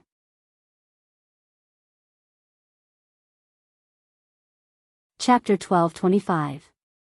Adventurers, return to where you belong. When such a sentence was carried by the wind and drilled into the ears of the adventurers who were kneeling on the ground and were unable to get up no matter what, those adventurers were all startled. Noah, on the other hand, ignored those adventurers' startled expressions and continued speaking as if he was talking to himself. "I know that you intend to deal with the undying that appeared here, but that undying is my servant, and not someone that you should deal with." "Servant?" The adventurers led by Igvaki, Parodi, and Moknak revealed shocked expressions. In this world, the meaning of the word servant was not ordinary. Usually, if a human called a magical creature their servant, then under normal circumstances, the servant here referred to the summoned magical creature. Just like the Holy Book of Sunlight of the Si Lien cult, the angels summoned by the magic chanters of the faith system who were at least able to use third-grade magic were their servants. Similar situations were not rare. Summoning magic existed in every system of magic. Some magic chanters could use summoning magic to summon goblins. Some magic chanters could use summoning magic to summon ogres. Some magic chanters could use summoning magic to summon lizardmen. Even in legends, there were magic chanters who could use summoning magic to summon the most powerful race, the giant dragon. All kinds of magical creatures could be summoned by magic chanters, and controlled and ordered through corresponding magic. Among them, it naturally included the undying. However, the more powerful the magical creature was, the more advanced the summoning magic would be required to summon it and control it. Now, that human sitting on the rock was saying that the powerful undying that made the entire Yelander's higher-ups tremble, and that they did not hesitate to send out 3 mithril adventurer teams, 5 platinum-ranked adventurer teams, 10 gold-ranked adventurer teams, and 30 silver-ranked adventurer teams, to form a team of more than 200 people, to go on a crusade, was his servant. To be able to summon a magical creature of that level, what kind of magic was that? Thinking of this, all the adventurers trembled. This was because, as previously mentioned, the level of adventurers and the level of magic corresponded. Bronze and iron adventurers were generally equivalent to magic chanters who could use first-grade magic. Silver and gold adventurers were generally equivalent to magic chanters who could use second-grade magic.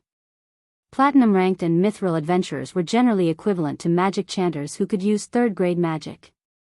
Platinum-ranked adventurers were generally equivalent to magic chanters who could use fourth-grade magic. Adventurers of the highest level were generally equivalent to magic chanters who could use fifth-grade magic. The strength of the magical creatures summoned by different levels of summoning magic could also be applied to this classification system. First-grade magic could summon magic chanters of bronze or iron level. Second-grade magic could summon of silver or gold-ranked silver to summon silver or based on this logic, a fourth-grade summoning spell would be able to summon a bronze-grade monster, while a fifth-grade summoning spell would be able to summon a steel-grade monster. Even the Adventurers Guild had no choice but to send out 3 mithril adventurers to lead a crusade against it. No matter how one looked at it, it should be stronger than mithril adventurers, right? And to send out such a large number of adventurers, it couldn't just summon magic of bronze level, right? It was even possible that magic of bronze level was stronger than magic of steel level. Summoning magic that could summon magic of bronze level, magic of bronze level? Conservatively speaking, it had to be the highest level of magic that humans could control, which was the 6th grade magic of bronze level. This youth who looked to be around 20 years old was a magic chanter who could use 6th grade magic. That's impossible. Igvaki cried out loudly.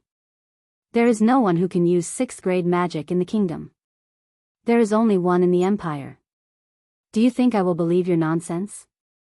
Igvok's words made the NPCs guarding the Nasaric tomb next to the rock Noah was sitting on focus their gazes on him.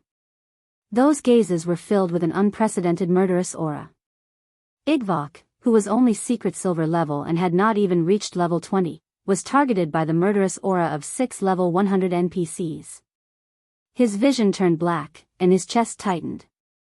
His blood began to surge. If this continued, Igvaki would definitely spit out a mouthful of blood, right? Fortunately, Noah's voice saved Igvok. Whether you believe it or not has nothing to do with me.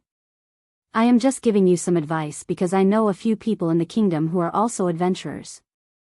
Noah glanced at Igvok. There is a problem with my servant. She no longer obeys my orders. I can't control her for the time being. If you want to come over, I won't stop you. But what happens to you has nothing to do with me.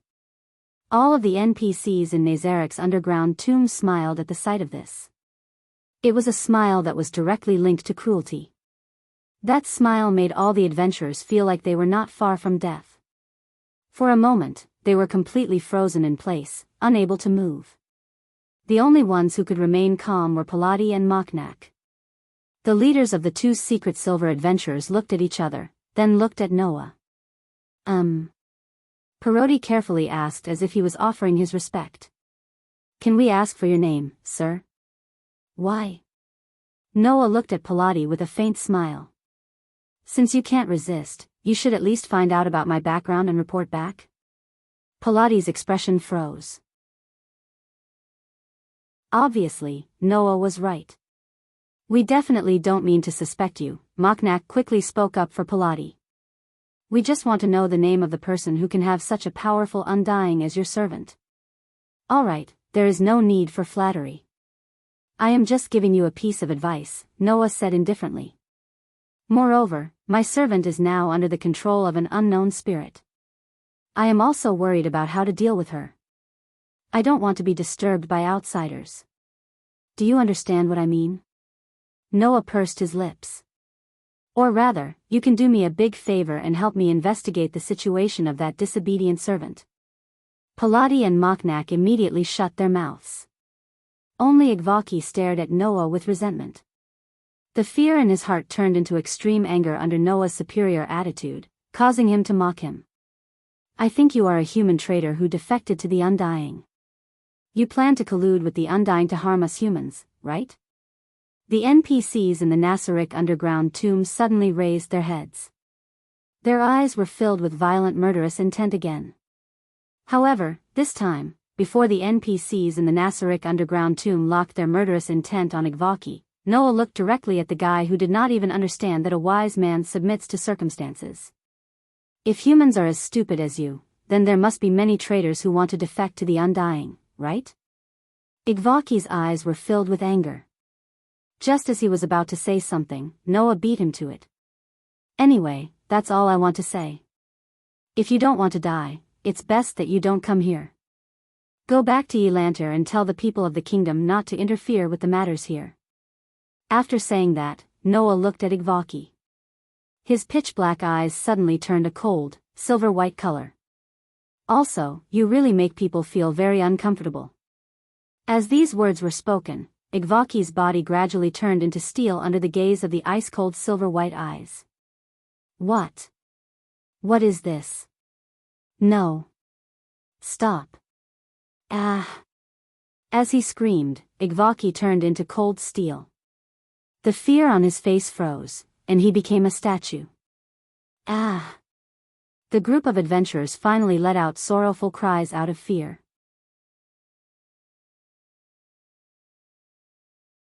Chapter 12:26. On the rock, Noah looked at the group of adventurers riding their horses at a speed faster than when they came, as if they were running for their lives. His expression did not change much from the beginning to the end. "Lord Noah," Demiurgos said softly. "Forgive me for being blunt, but why didn't Lord Noah kill all those inferior humans?" Most of the NPCs in Nazarik's underground tomb nodded in agreement. They had the same idea as Demiurgos. Because of Zacia's matter, Noah had the people of Nazarik's underground tomb completely seal off the surrounding area. Even though it was just a vast grassland, who knew how many monsters from Nazarik's underground tomb were hiding here? Just now, if Noah hadn't appeared and the human adventurers stepped into this area, the monsters hiding in the dark would have suddenly launched an attack and killed all the adventurers. No one doubted that any of the adventurers would be able to escape. After all, compared to the monsters in the underground tomb, the humans in this world were generally not very strong. Even Gu Jiefu, who was known as the strongest warrior in the kingdom, was only level 35. Among the humans, there wasn't even a single magician who could use 7th level spells. How could they fight against the monsters in the underground tomb? In Nazarik's underground tomb, even the monsters that could respawn and appear on their own were only around level 30. With the power of humans, they were no match for most of the magical creatures that could regenerate and appear on their own, not to mention the high-level magical creatures that required money to summon. The monster that had sealed off the area was precisely this type of high-level monster. Among them, the lowest level was level 60, and the highest was level 85. Moreover, there were more than 300 level 60 monsters. Although there weren't that many level 85 monsters, there were still 3 lying in ambush around Zatia. In this world, there was almost no one who could break through such a force. It would be very easy for them to kill the human adventurers who weren't even level 20. The NPCs in Nazarik's underground graveyard couldn't understand why Noah would show up and let these people go. In response, Noah did not hide anything and directly spoke his thoughts. "I already said that it's just a piece of advice. I'll only do it this once." After saying that, Noah looked at Igvaki, who had turned into cold steel, and closed his eyes. "If they ignore my words and still want to come, then I won't be merciful." Noah really couldn't stand the indiscriminate killing of the innocent. That was why Noah had specially made a trip to give the adventurers a piece of advice. Now, he had given the advice. If the adventurers didn't intend to listen and still wanted to interfere, then Noah wouldn't be so idle as to put on airs in front of them. To this extent, he had already done his utmost benevolence. Everyone had to be responsible for their own choices. It was just like how Noah had chosen to let the NPCs in the underground tomb of Nasarik capture the people of the Celian theocracy alive. In the end, it caused Zatia to be mentally dominated and fall to the point where she had no choice but to fight with Zatia. Demiurgos. At that moment, Noah asked Demiurgos softly. "The defense network should be more or less built, right?" "Yes." Demiurgos lowered his head and bowed slightly. "Whether it's the defensive wall to block intelligence magic or teleportation magic, it has been built. The magic traps and magic tools have also been set up. In addition, the monsters in the underground tomb of Nasarik have sealed the surrounding area. Considering the power of the creatures in this world, we can rest assured that we can act on Zatia's matter." "Is that so?" Noah continued to ask. "Then, have you investigated clearly? If you come into contact with Zatia, will it trigger the same mental domination power?" "This. We haven't investigated clearly yet." Demiurgos seemed to find it difficult to speak, as if blaming himself for not doing a good job. He lowered his head even more. "Although we haven't discovered anything yet, we can't rule out the possibility that if we come into contact with Zatia, the world-class tool that can control Zatia's mind won't be triggered and affect the people who come into contact with her." "Is that so?" Noah opened his eyes, looked in Zatia's direction, and murmured. "You still can't be sure?" "I'm really sorry." Demiurgos bowed deeply. "Lord Noah, please give me a little more time. 3 days will be enough." I'll definitely give the Supreme Lord a satisfactory answer. No need, Noah said indifferently. You don't have to interfere with Satya's matter. Let me handle it. Wah. Demiurgo's expression changed. It wasn't just Demiurgos.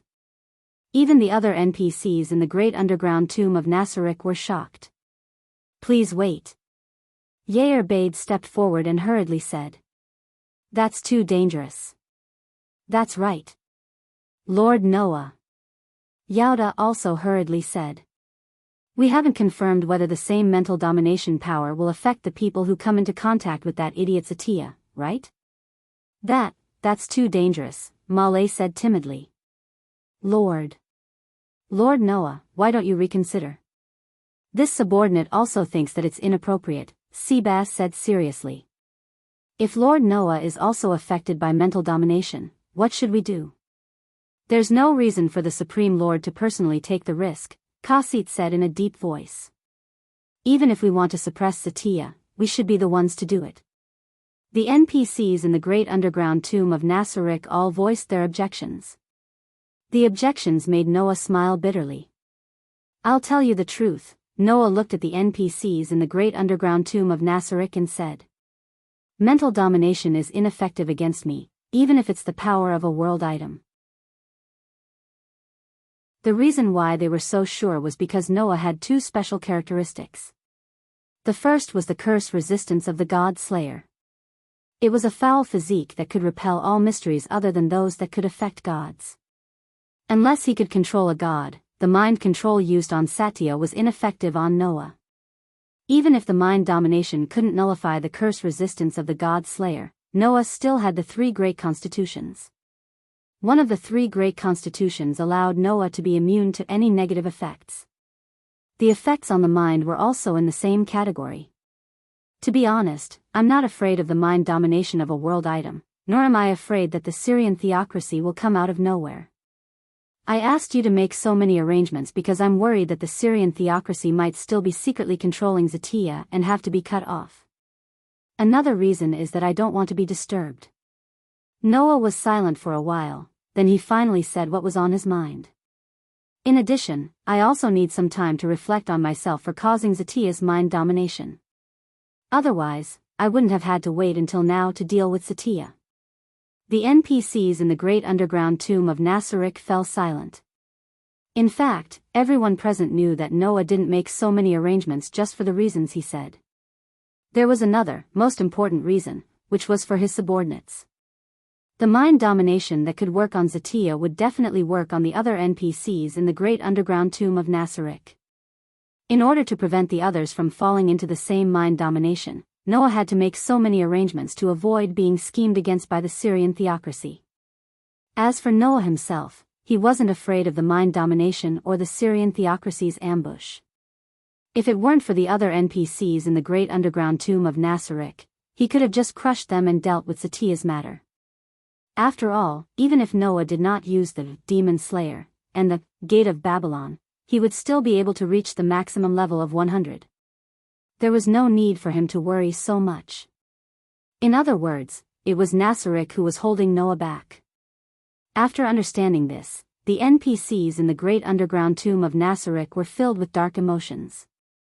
Not only was he of no use, but he was also a hindrance to the person he was willing to give everything to. He was resentful of himself. Yair Bade couldn't help but say this because of this feeling. Lord Noah, please leave the matter of suppressing Zatiyah to us. No, leave it to me alone. If I show signs of mind domination, I'll kill myself. The eyes of the other NPCs lit up. It was obvious that Yair Bade's suggestion had tempted the others. As for death, it wasn't scary at all for these NPCs. What the NPCs in the great underground tomb of Nasarek were really afraid of was not being able to serve Noah and disappointing Noah. Understanding this, Noah couldn't say anything to reprimand him. However, that didn't mean that Noah would agree. Zatiyah was under mind domination because of my orders. Noah looked at everyone present. I want to deal with this matter personally.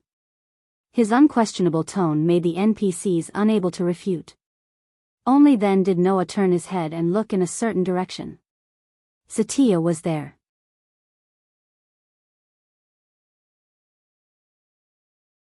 Chapter 12:27. Whoosh. A cold breeze blew across the vast plain, causing the clouds in the sky to move with the wind and cover the sun. The ground that was originally illuminated by the sun began to be covered with a layer of shadow.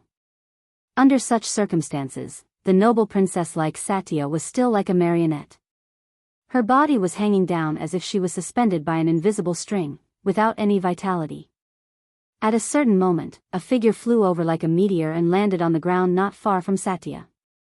Looking up at Satya, who was hanging there like a marionette, Noah's emotions fluctuated slightly. The guilt he felt towards Satya had been suppressed deep in his heart. If this guilt were to appear before Satya was restored to her original state, it would not be beneficial for the upcoming battle. Therefore, Noah's current emotions were purely a lament for a beautiful thing turning into a lifeless object. It had to be said that in terms of appearance, although Satya looked very young and was far from being as mature as Beta, she had an unparalleled charm. Such a beautiful girl had now become a lifeless marionette. Anyone would feel that it was a pity. Noah's emotions were more intense than pure pity. After all, the other party was someone Noah knew. She was someone who was still alive and kicking. Of course, Noah understood.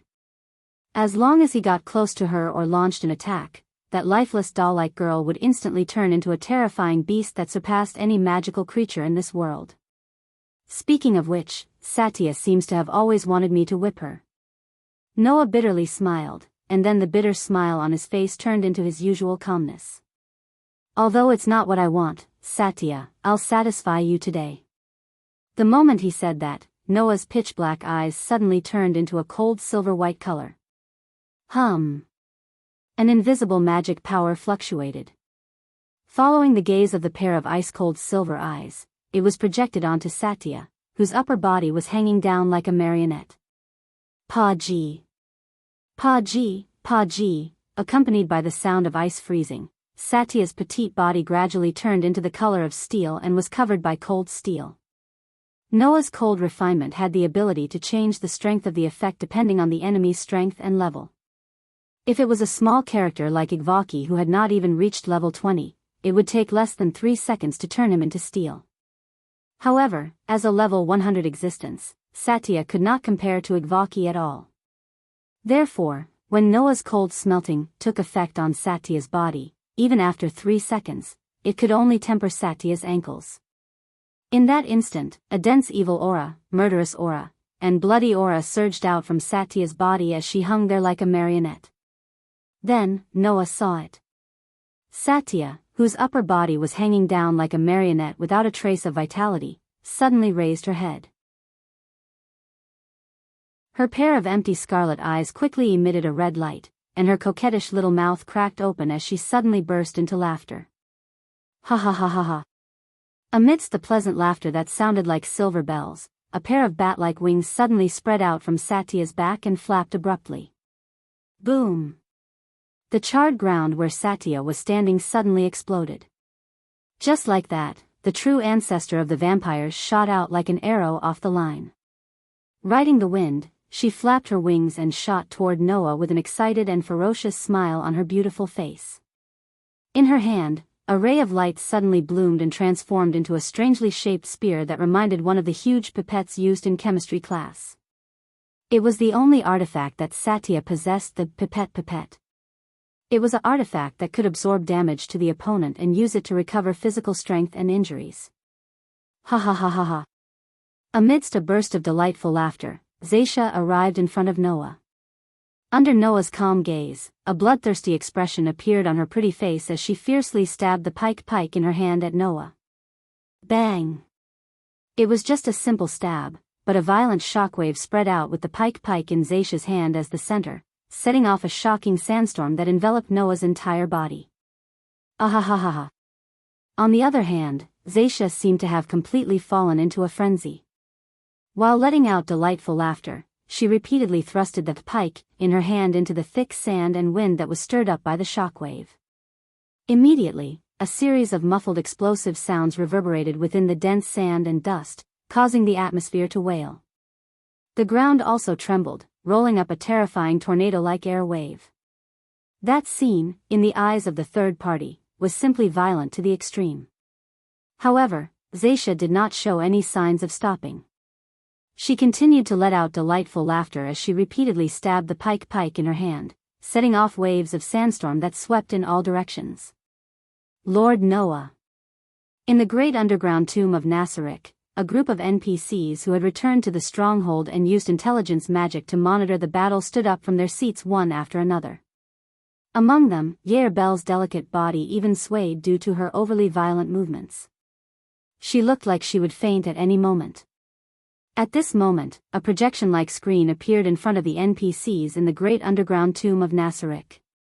On the screen, Zaisha laughed maniacally as she repeatedly stabbed the pike in her hand, setting off waves of shocking sandstorm that caused the ground to tremble. The violent scene was presented before everyone's eyes. Sure enough, we shouldn't have let Lord Noah fight alone. Demiurgos no longer had his usual calmness.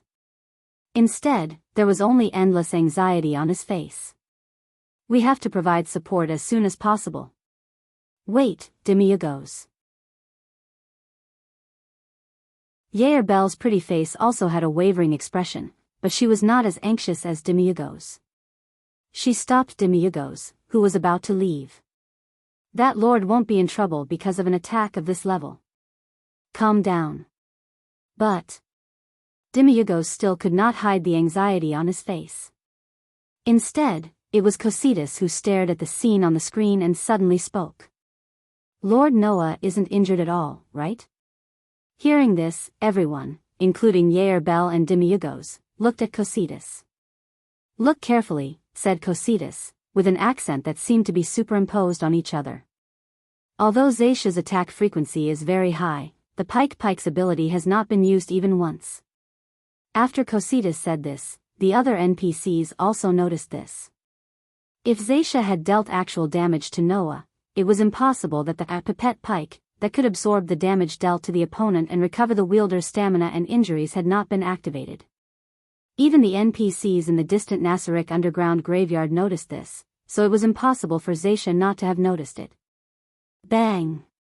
In the midst of the explosion, Zaisha once again stabbed with her pike, causing the sandstorm and violent shockwaves to shake in all directions like an avalanche. This caused the ground to crack inch by inch, spreading cracks everywhere. However, Zaisha's maniacal laughter had already stopped, and the battle-thirsty smile on her face gradually disappeared. Her scarlet eyes stared at the thick sandstorm close at hand, and her grip on her pike tightened. After a long while, the sand and dust in the air began to settle down, allowing a figure to slowly emerge.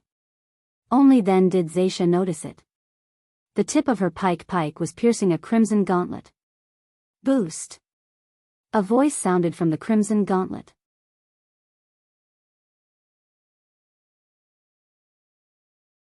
Chapter 12:28. Boost. When such a voice sounded from the crimson gauntlet, a warning sign rose in Satya's heart. At Satya's level, intuition, which was similar to a sixth sense, was more trustworthy than what she saw with her eyes. Therefore, the moment an inexplicable warning rose in her heart, Satya did not think twice and directly raised the pike in her hand to block in front of her. Hum.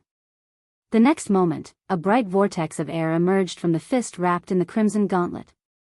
At the same time, the arm covered by the crimson gauntlet suddenly clenched into a fist and punched heavily at Satya in front of her. Wherever the fist passed, a sonic boom sounded in the space. The momentum was extremely terrifying. Such a punch directly cut through the space and fiercely landed on the pike that Satya had raised in time to block in front of her. Boom! A loud muffled sound that caused people's eardrums to sting and their heads to go blank resounded in the sky above the plains. The astonishing impact turned into a substantial force that surged on the ground like a tide. At the center of the astonishing force, Satya only felt an extremely terrifying force feedback from the pike in her hand, causing her hand holding the pike to go numb. She was sent flying by the unparalleled force. Goo! Satya inevitably let out a soft groan. It took her a lot of effort to adjust her body in the air and land on the ground. Even so, the tremendous force acting on Satya's body still caused the vampire's feet to rub against the ground, plowing 2 gullies in the ground. When she came to a stop, the soles of her feet in the gullies emitted a sizzling sound, and light smoke rose from them. Satya's steel-like feet helped her instead, preventing her from feeling the pain caused by the violent friction. But even so, Satya still raised her head with a solemn expression and looked ahead. There, the thick sand and dust that filled the space had been blown away by the impact of the shocking punch just now. Then, Noah's figure appeared in front of Satya without any injuries, just like before. His expression was calm from beginning to end. However, in the hands of the calm Noah, there was a crimson gauntlet that could not be ignored no matter what. It was a gauntlet that looked like a ferocious dragon claw. There was also a jade inlaid on the back of the gauntlet. Boost! The voice came from the bayou. As the voice sounded, Satya was also keenly aware of it. The aura on Noah's body suddenly doubled in strength. There was no doubt that it was the power brought by the gauntlet. Upon understanding this, Satya wasn't alarmed. Instead, she laughed. Just like before, she let out a melodious laughter that sounded like silver bells. As expected of Sir Noah, the supreme ruler of the underground tomb of Nasarek. Sure enough, an attack of that level couldn't do anything to you? Satya. Noah stared at the laughing Satya and narrowed his eyes slightly. I see.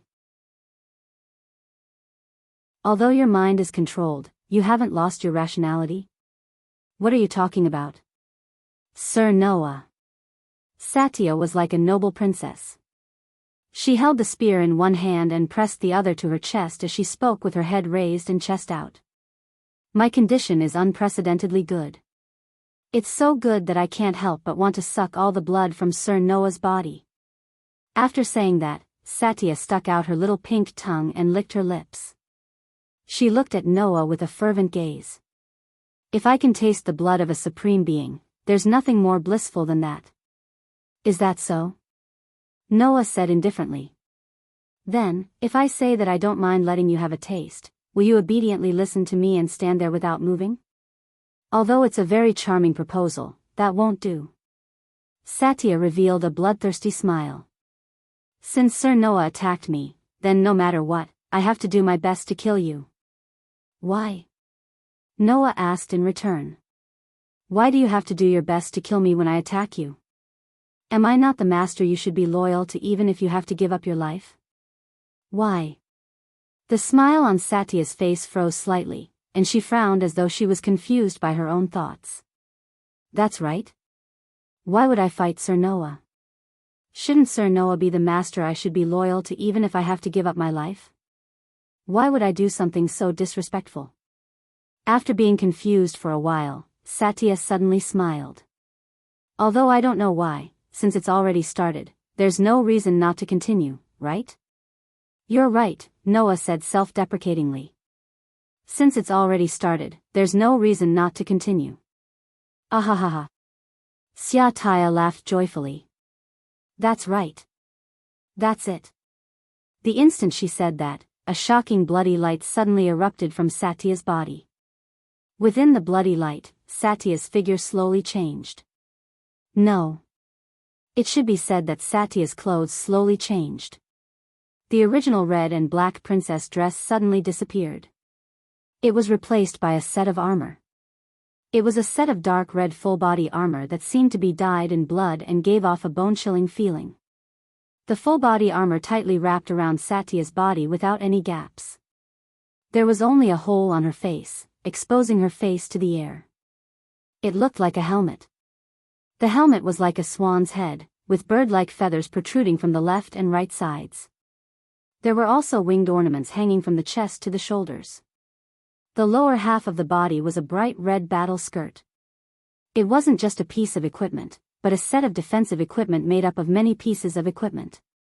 Moreover, every piece of that set of defensive equipment was at the legendary grade. When combined, they could display power close to the divine artifact level. Now that she was fully geared in legendary equipment, she looked like a bona fide Valkyrie. Her originally noble image had transformed into an extremely dignified one. Those who knew Xia Taya would definitely understand. With this set of defensive equipment, the Guardian with the strongest one-on-one combat ability in Nazarik's underground tomb would truly display her strength. There was no other reason. The structure of Satya's professions was almost all about strengthening combat ability. Among these professions, there was a profession that specialized in combat ability, Valkyrie. Satya, who had entered a complete combat state, was now about to display the power of this profession. In that case, the preparations are complete. Opening her eyes, Satya held the pike tightly and grinned at Noah. Then, I'm going. With that, Satya stomped her feet on the ground, and her figure almost turned into a black line as she charged at Noah. Looking at the scene of Satya rushing at him with a bloodthirsty smile, Noah slowly clenched the red gauntlet covering his arm. The next moment, the pike that Satya had thrust out carried a fierce wind and an ear-piercing sound as it stabbed at Noah's head. Just like before, Xia Taya had no intention of showing mercy at all. Thus, Noah clenched his fist tightly, allowing the vigorous power to condense on the gauntlet. Boost! The familiar voice sounded again. Noah's aura suddenly doubled. Immediately, Noah took a step forward. His ferocious gauntlets carried a vigorous force as they heavily smashed towards the long spear that was thrusting towards him. Clang! The collision between the spear and the gauntlet gave rise to a crisp sound of metal clashing. The sharp tip of the spear collided with the ferocious fist, causing an extremely violent ripple of energy to burst out from the point of collision between the sharp tip of the spear and the ferocious gauntlet. Kacha! Suddenly, a crack appeared on the ground beneath Noah and Satya's feet.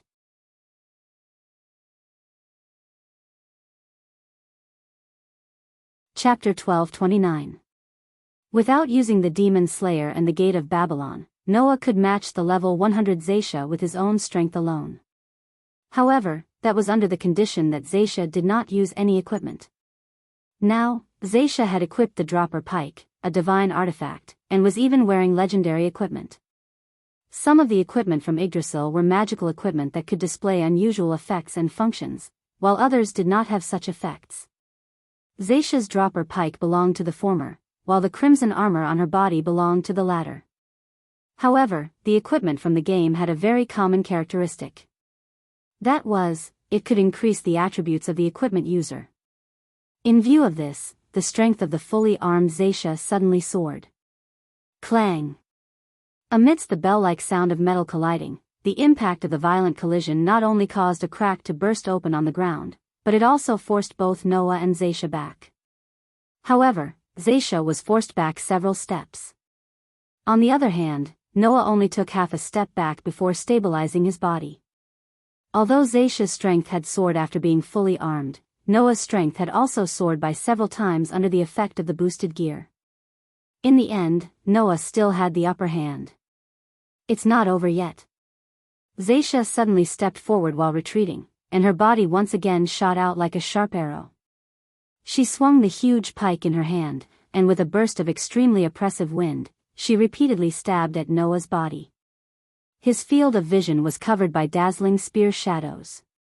Noah's eyes hardened as he withdrew his feet.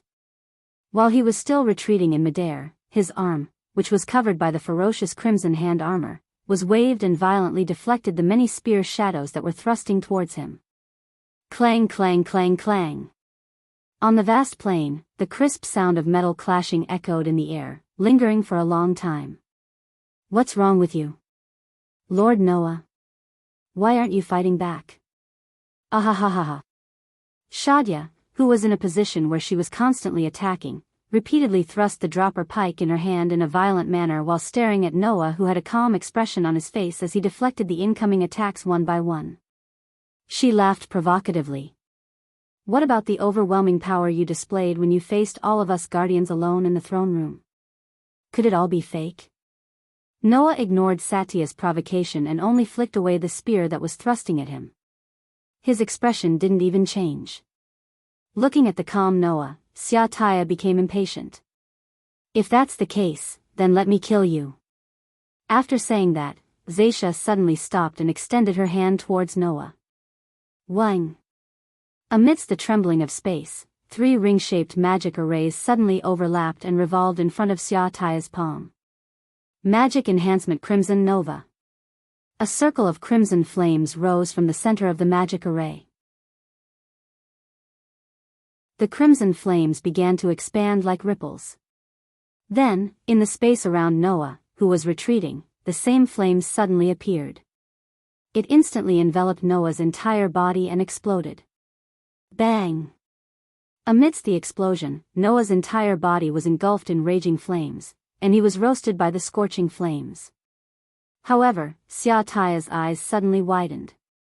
There was no other reason. It was because in the flames whose temperature was comparable to the magma of an erupting volcano, Noah seemed to be unaffected. His body carried traces of heat from the flames as he slowly raised his foot and stomped down. With a bang, Noah's figure shot out of the scorching flames and approached Xiaotaya in a breath. Xiaotaya's expression changed and her pupils shrank. She didn't have time to consider why her magic was ineffective against Noah. She hurriedly raised the pipette pike and fiercely swung it at the figure shooting over. Noah, who had turned into a lightning-like black shadow, seemed to have sensed the ferocious energy coming toward him. His body instantly moved horizontally, and with a spin, he appeared behind Xiaotaya as if he was performing an elegant dance. In the next second, Noah's body spun slightly, and he clenched his fists that were covered in crimson gloves. The powerful force caused a gust of wind to swirl around, and as Noah's fist swung out, it formed a sonic boom that blasted toward Zaisha's back. Sensing the terrifying energy coming from behind, Xiaotaya's expression changed again and again as she screamed. Impure Impact Shield. Blood-like crimson energy ripples suddenly spread out from Xiaotaya's body and turned into a barrier that protected Xiaotaya inside. Bang! With a muffled boom, Noah's terrifying punch smashed into the energy barrier. The resulting shockwave turned into waves of wind that spread out in all directions. Immediately after, a cracking sound rang out from the energy barrier. It was the sound of the energy barrier protecting Xiaotaya inside cracking. What? Xiaotaya was shocked. My impure impact shield actually cracked. On the other side, Noah's brows furrowed slightly. It didn't shatter. Muttering those words, Noah's figure once again spun around. Relying on his LV-4 and SSS rank, agility, and dexterity, he was like a phantom that constantly flashed around Shadia's body. While he was dodging, Noah's fists, which contained a terrifying strength chi, continuously blasted out, one after another, hitting the impure impact shield that protected Xiaotaya.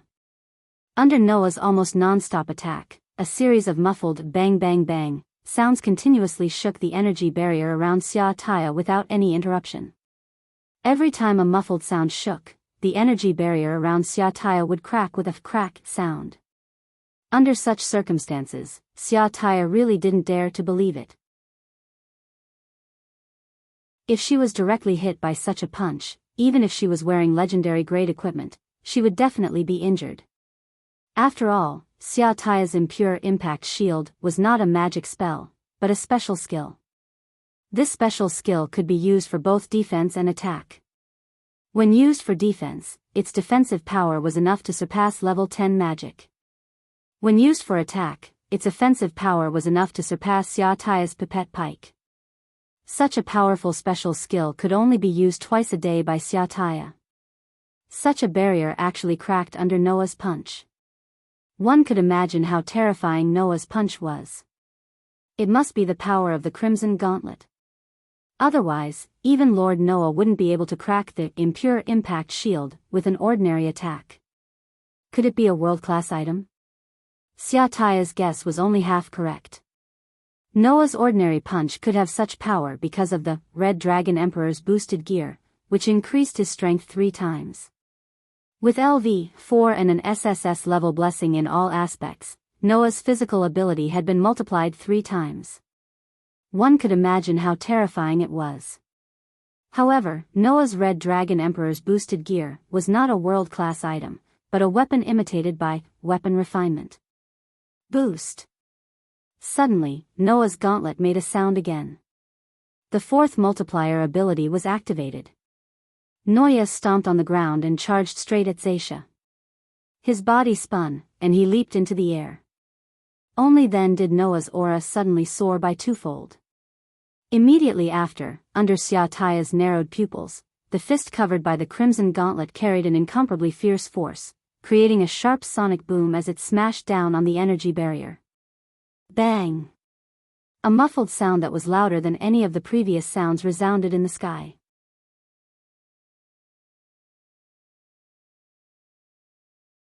Chapter 1230. Bang! Amidst the deafening explosion, a violent shockwave erupted from the cracked energy barrier around Satya. The shockwave swept away the dust on the ground, breaking it inch by inch.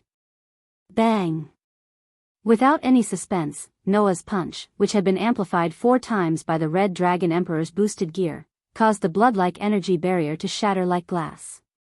It shattered into pieces and scattered in all directions. Then, Noah's body turned, and his legs suddenly flew out, landing heavily on Zaisha's body. Dong! The terrifying power sent Satya flying like a rubber ball. She rubbed against the air and heavily slammed into the ground in the distance. She smashed through the rock layer and stirred up a dense cloud of dust. The ground looked like it had been hit by a meteorite, and a crater appeared. Poochie! In the crater, Satya spat out a mouthful of blood. The crimson full-body armor on her body cracked open. Everyone suddenly fell silent. In front, Noah raised his eyes and looked at Satya, who was deep in the crater. He watched as blood seeped out of the corners of her mouth. His eyes flickered slightly as he sighed. Give up, Satya. You're no match for me. Although Noah's words did not contain much confidence, it was precisely because they did not contain any emotion that they gave off the most realistic feeling. Cough, cough, cough. Satya covered her chest and coughed as she slowly stood up from the crater with difficulty. She looked at Noah and revealed a coquettish smile. That's true. You're indeed worthy of being the supreme and invincible sovereign that I'm willing to sacrifice my life for. You're the supreme ruler of the underground tomb of Nasarek. With such power, you're the absolute overlord of this world. Provoking you is more foolish than provoking a dragon. While saying that, Satya did not have any intention of giving up. Instead, the bloodthirst on her face became even stronger. Undoubtedly, I know this clearly. Why do I feel that I can't give up the battle with you? Why do I feel that I have to kill you? I really don't understand. Is that so? Noah closed his eyes. In other words, you don't intend to surrender? Of course. Satya pointed the pike in her hand at Noah and laughed coquettishly. I've been looking forward to Sir Noah being able to love me. I finally got this opportunity, so how can I give it up? Hearing that, Noah was silent for a while. After a while, he opened his eyes and looked at Satya with determination. If that's the case, then let me pull down the curtain of this boring battle. After saying that, Noah raised the Red Dragon Emperor's boosted gear. Boost, multiplication. The voice that represented the activation of the 5th, multiplication ability, echoed from the jade of the Red Dragon Emperor's boosted gear. The limit of the Red Dragon Emperor's boosted gear, which was created by Noah's weapon refinement, was 5 boosts. Therefore, from the beginning of the battle until now, 50 seconds had passed, and the Red Dragon Emperor's boosted gear was finally able to display its greatest power. The reason why Noah had not used the Demon Slayer and the Gate of Babylon was because he was waiting for this moment. Thus, Noah chanted a contract in the Elven language. Cold Queen of Steel, the holy sword that slays demons. Noah pulled out the silver dagger from his back and placed it in his right hand, equipped with the Red Dragon Emperor's boosted gear. Turn into a sword of steel and bestow me with divine power. A dazzling white light burst out from the silver dagger. Amidst the light, the highest grade elven equipment named Demon Slayer appeared in its complete form. It turned into a shining silver holy sword and was held tightly by a ferocious red dragon-shaped gauntlet. That's... Zaisha's pupils shrank. Aster, Zaisha was not familiar with the elven girl named Aster, but she was not a stranger either. She was not familiar with Aster because ever since she flew out of Noah's bed in the form of a sword and fought with the Guardians, Zaisha had never seen Aster again. She was not unfamiliar because of jealousy. She was jealous that Aster could become Noah's weapon. Not only Zaisha, but even Yair was extremely jealous of Aster. For Yair and Zaisha, who had special feelings for Noah, just the title of becoming Noah's weapon was enough to arouse their jealousy. Not to mention, because Aster was a weapon, she was carried by Noah at all times. They even slept together, which made Yair and Zaisha jealous for a while. If they could be like Aster and transform into a weapon and be used by Lord Noah, it would be too fortunate. This was the truest thought of Yair and Zaisha after knowing of Aster's existence. Therefore, although Zaisha had only seen Aster once, she had never forgotten the existence of this elven girl. Of course, there was another reason why she had such a deep impression. That was, back then, Aster had fought with all the Guardians in the form of a sword and was not at a disadvantage. At that time, all the Guardians were not wearing any equipment, and because the battlefield was in Noah's room, they did not even use their true strength. However, being able to fight against 6 Guardians was enough to prove Aster's strength. She was definitely not weaker than a world-class weapon. This fact made Zaisha extremely vigilant. Unfortunately, Noah had been holding back and not using the Demon Slayer, not only because he wanted to let it display the power of a world-class weapon. Transfer. Following this voice, the power of the Red Dragon Emperor's boosted gear, which had been multiplied 5 times, was all transferred to the Demon Slayer. Immediately, the holy sword that had annihilated the Demon King trembled and released an astonishing light. That light illuminated the entire world. At this moment, the power of the strongest sword elven had multiplied 5 times, increasing to an unprecedented level. With this level of power, even the mind control of a world-class item can be removed in an instant. As soon as his voice fell, Noah, who was holding the Demon Slayer that was emitting an unprecedentedly strong light, leaned forward, shook, and turned into a black shadow that shot towards Zaisha. That speed was simply like a bolt of lightning. The terrifying speed shocked Zaisha again and again, and she could not hide her shock as she shouted. Impure Impact Shield. A blood-red energy barrier shook out from Zaisha's body and covered her. Absolute Sword Skill Initial Form Purple Lightning. The lightning-like thrust landed on the energy barrier. Bang! It couldn't even hold on for a second before the energy barrier suddenly exploded. Wah! Zaisha turned pale with fright. She hurriedly flapped the bat-like wings on her back and retreated. However, at this moment, golden ripples suddenly fluctuated in the space around Zaisha, and chains shot out. They stretched out and wrapped around Zaisha's limbs, forcibly restraining her body. This time, Zaisha did not even have time to react. Pucci. The white-eyed holy sword that was shining with an unprecedentedly strong and dazzling light pierced through Zaisha's chest. Rich white light enveloped Zaisha's body. Ah! Zaisha's sorrowful cry resounded through the sky.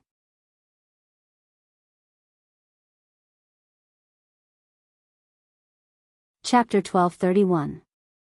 Ah! Shadia, who was clad in a crimson armor, was enveloped by the dazzling white radiance of the Demon Slayer. She wailed in agony as though she had been struck by lightning. She looked as though she had also been purified by the Demon Slayer. Wisps of black aura emanated from her body. Noah, who was holding the Demon Slayer tightly, maintained the posture of piercing through Satya's chest with the elven device in his hand.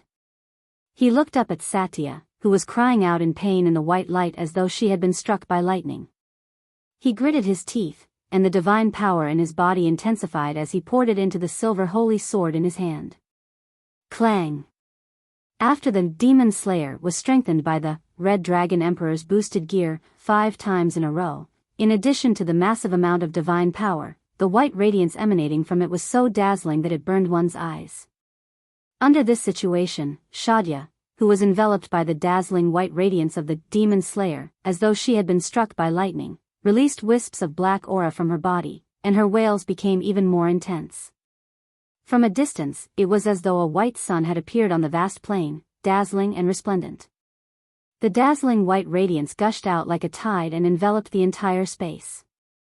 At that moment, the monsters that were lying in ambush in the plain and sealed off Shadia's surroundings in accordance with Noah's orders were drowned by the dazzling white radiance. These demonic creatures also involuntarily appeared from the darkness and let out beast-like cries.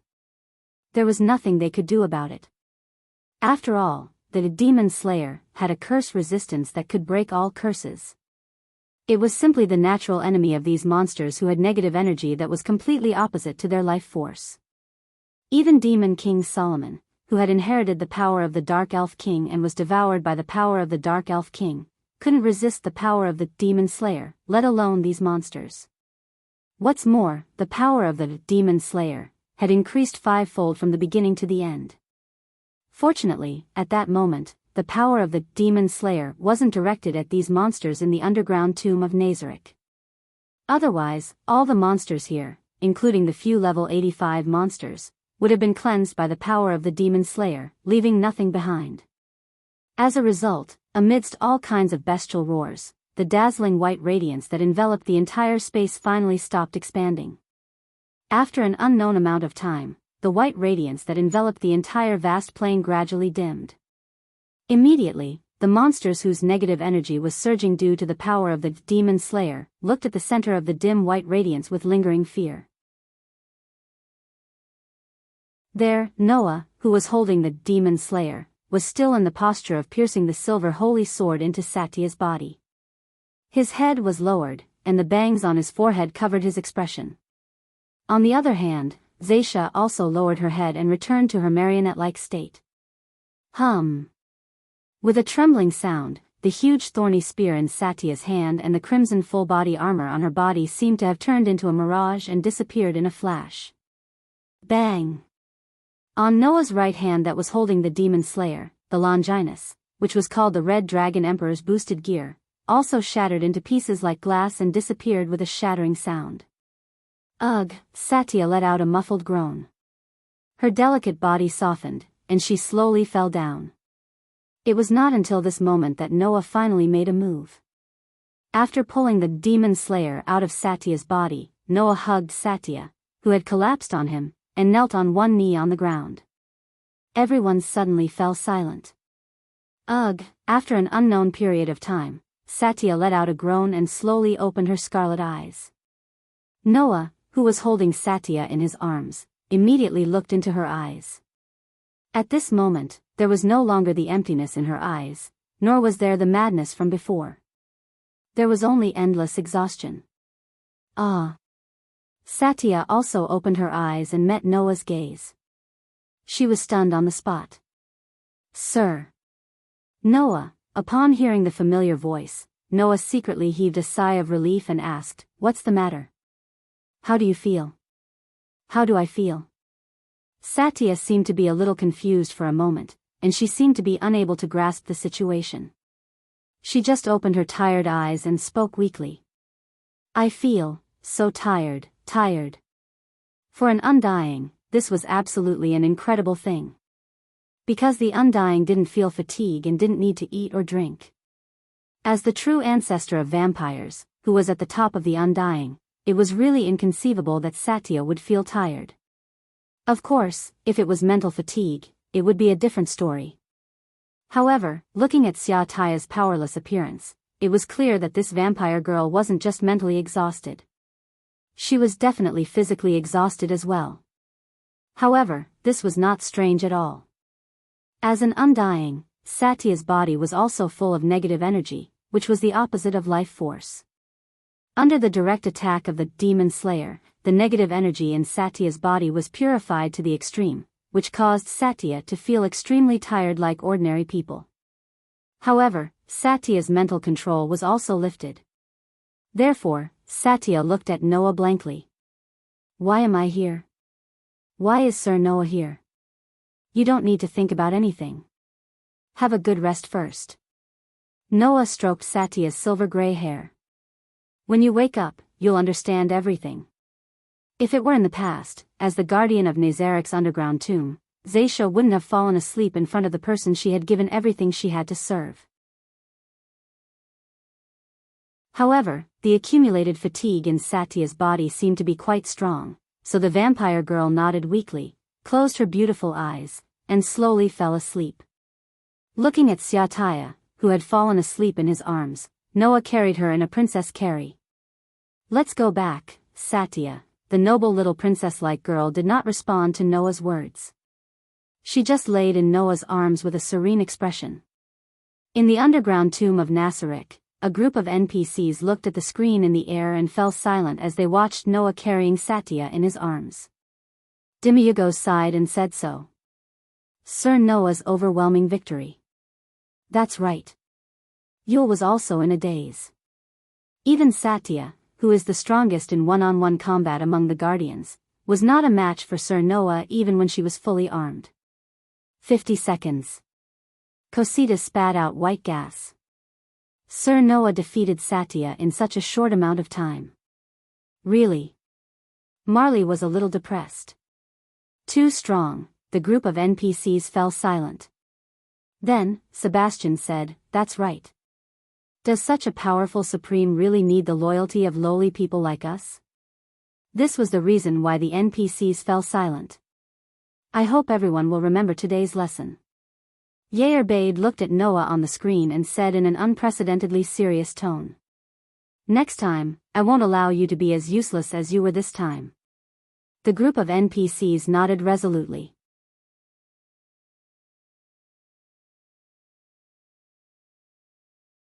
Chapter 1232.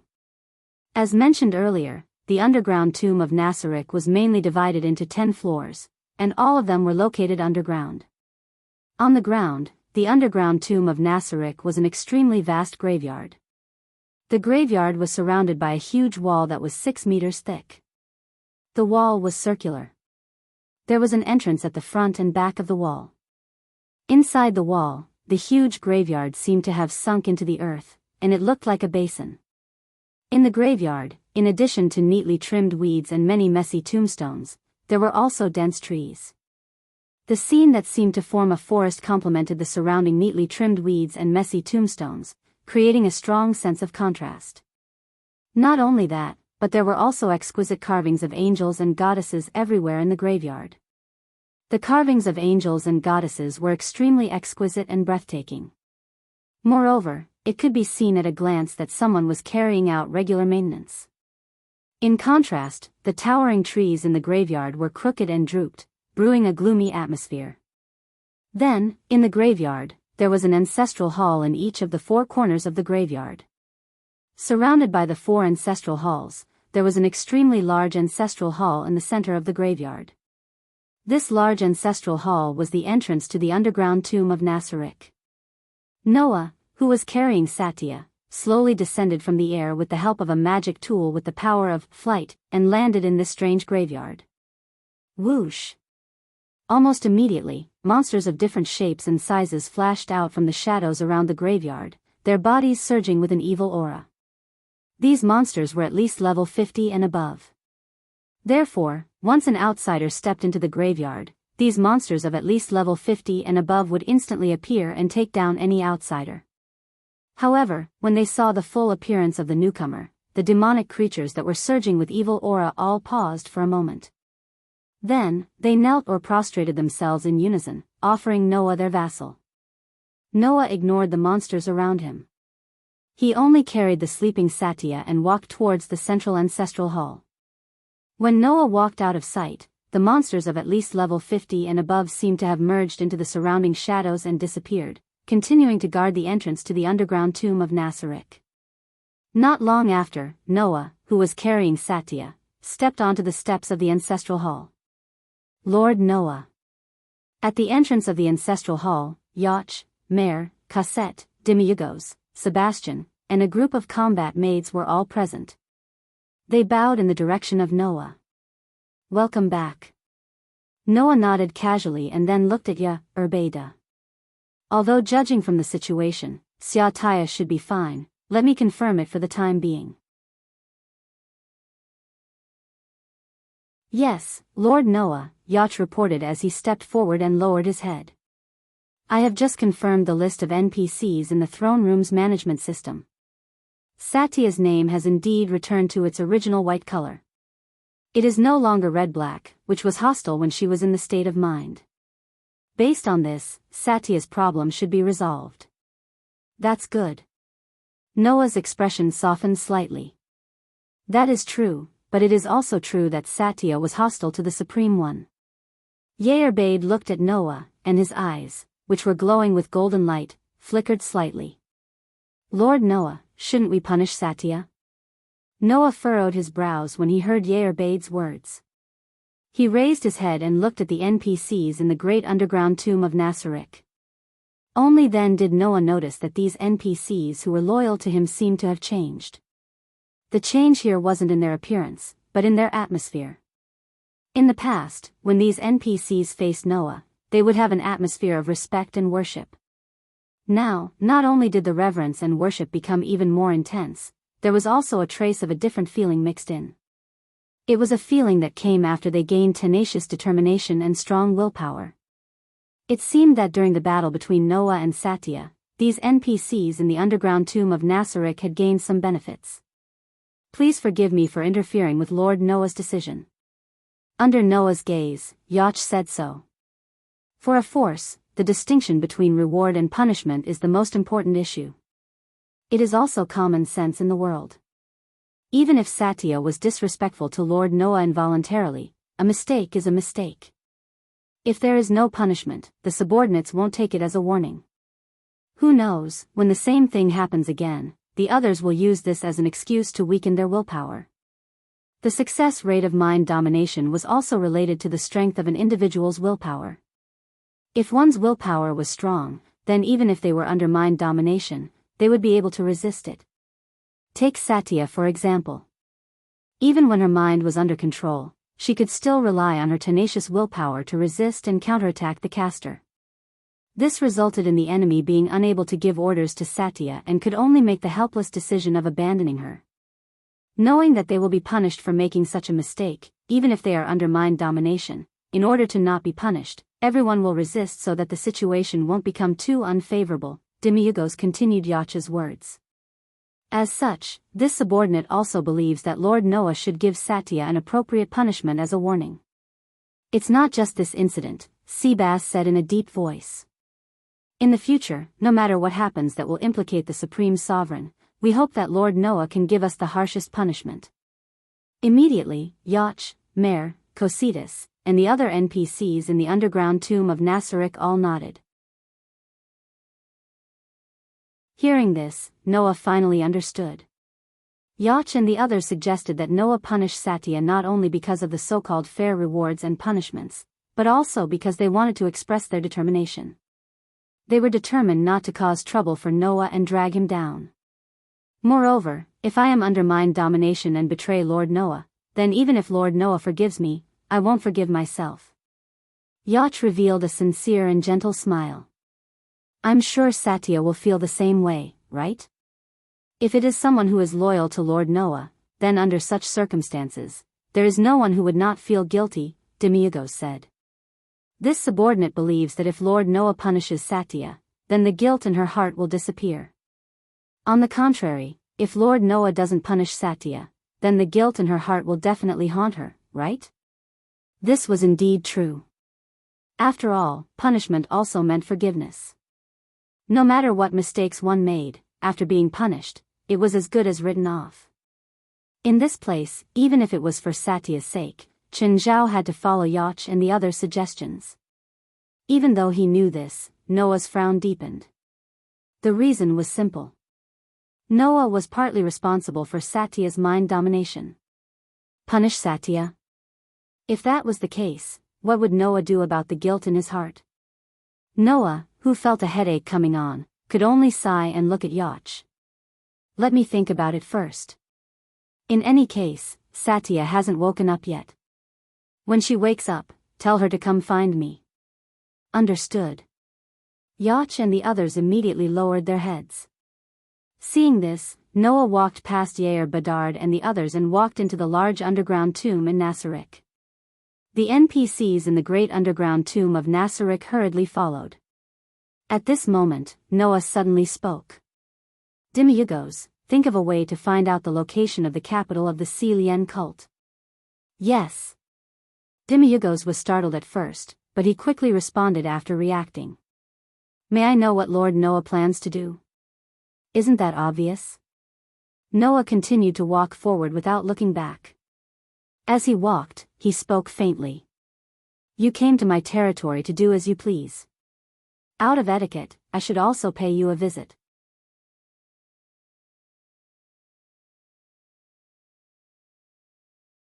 Chapter 1233. On the day that the battle between Noah and Zaisha ended, a small change was also taking place in Elanter. Recalling the huge commotion that he had heard when he sneaked into Elanter, a person wearing a black robe whose figure seemed to have blended into the moonlight slightly lifted his face that was covered by the hood of the black robe. He opened his mouth and revealed a crazy and sinister smile. Seems like that side is more interesting. These words rang out softly from under the hoodie. From the voice, it was easy to recognize that the other party was a woman. The woman in the black robe was immersed in her own world. No one knew what she thought of, but she kept laughing creepily as she walked forward. Upon closer inspection, the place where the black-robed person was actually a huge cemetery. This graveyard belonged to Elanter. Moreover, it was a huge cemetery with an outer city wall that occupied almost half of the western area of Elanter. Presumably, even compared to the other countries, the scale of this cemetery was very large, right? This was a scale that appeared to suppress the birth of the undead. The undead were a race that was born from death. Therefore, as long as there was a place where the living were dying, it was possible for the undead to be born. According to research, people had discovered that the probability of the dead who died an unnatural death or had no one to mourn was quite high. Therefore, in places like battlefields and ruins, the undead would often appear. Elanter's location bordered the borders of the kingdom, empire, and theocracy. Not to mention the theocracy for the time being, because the kingdom and empire were at war all year round, this city that bordered the borders of the two countries was extremely special. For example, the battlefield where the kingdom and empire fought was very close to Elanter. The soldiers who died on the battlefield, regardless of the number or cause of death, were enough to give birth to a large number of undead. In view of this, in order to prevent the dead from becoming undead, a cemetery that people could mourn became rather important. This was the reason why Elantili's cemetery was built so large. Of course, even if this was the case, undying beings would often be born here. It was one of the places that no one was willing to visit. Under such circumstances, the black-robed man walked unscrupulously in the cemetery. Soon, he arrived in front of an ancestral hall and removed the hood on his head. What appeared under the hood was the pretty face of a young girl in her prime. The girl's facial features were regular, and her appearance could be considered cute. However, on that cute face hung a dangerous smile like that of a carnivorous beast. With such a smile, the girl pushed open the stone door of the ancestral hall with light steps. She entered the ancestral hall and came to the stone pedestal where the corpse was placed. The young girl walked up to the stone pedestal and pressed down on a small, inconspicuous carving at the bottom of the stone pedestal with a relaxed movement that didn't make one think that she would appear in a graveyard or an ancestral hall. Kacha, the sculpture sank as the girl moved. Immediately afterward, the stone seat trembled and slowly opened like a door, revealing a flight of stairs leading to the underground in front of the young girl. Hee, the girl giggled as if she found it interesting. Moreover, she didn't hesitate to walk down the gloomy underground stairs that would make ordinary girls shrink back. She arrived at an extremely vast empty space. The walls and floor were made of artificially treated earth. It was unknown if there was wind, but the air was quite fresh. However, inside the empty space, there was a strange carpet hanging on the wall.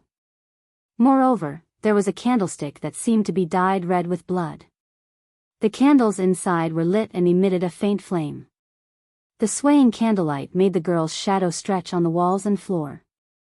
The girl walked with clear steps and arrived at the bottom of the empty space. Looking around, the girl's gaze stopped at a place after a while.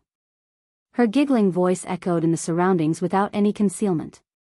Tisk! The girl's unpleasant giggling attracted a speechless sound that contained displeasure. That was the sound of someone being easily discovered.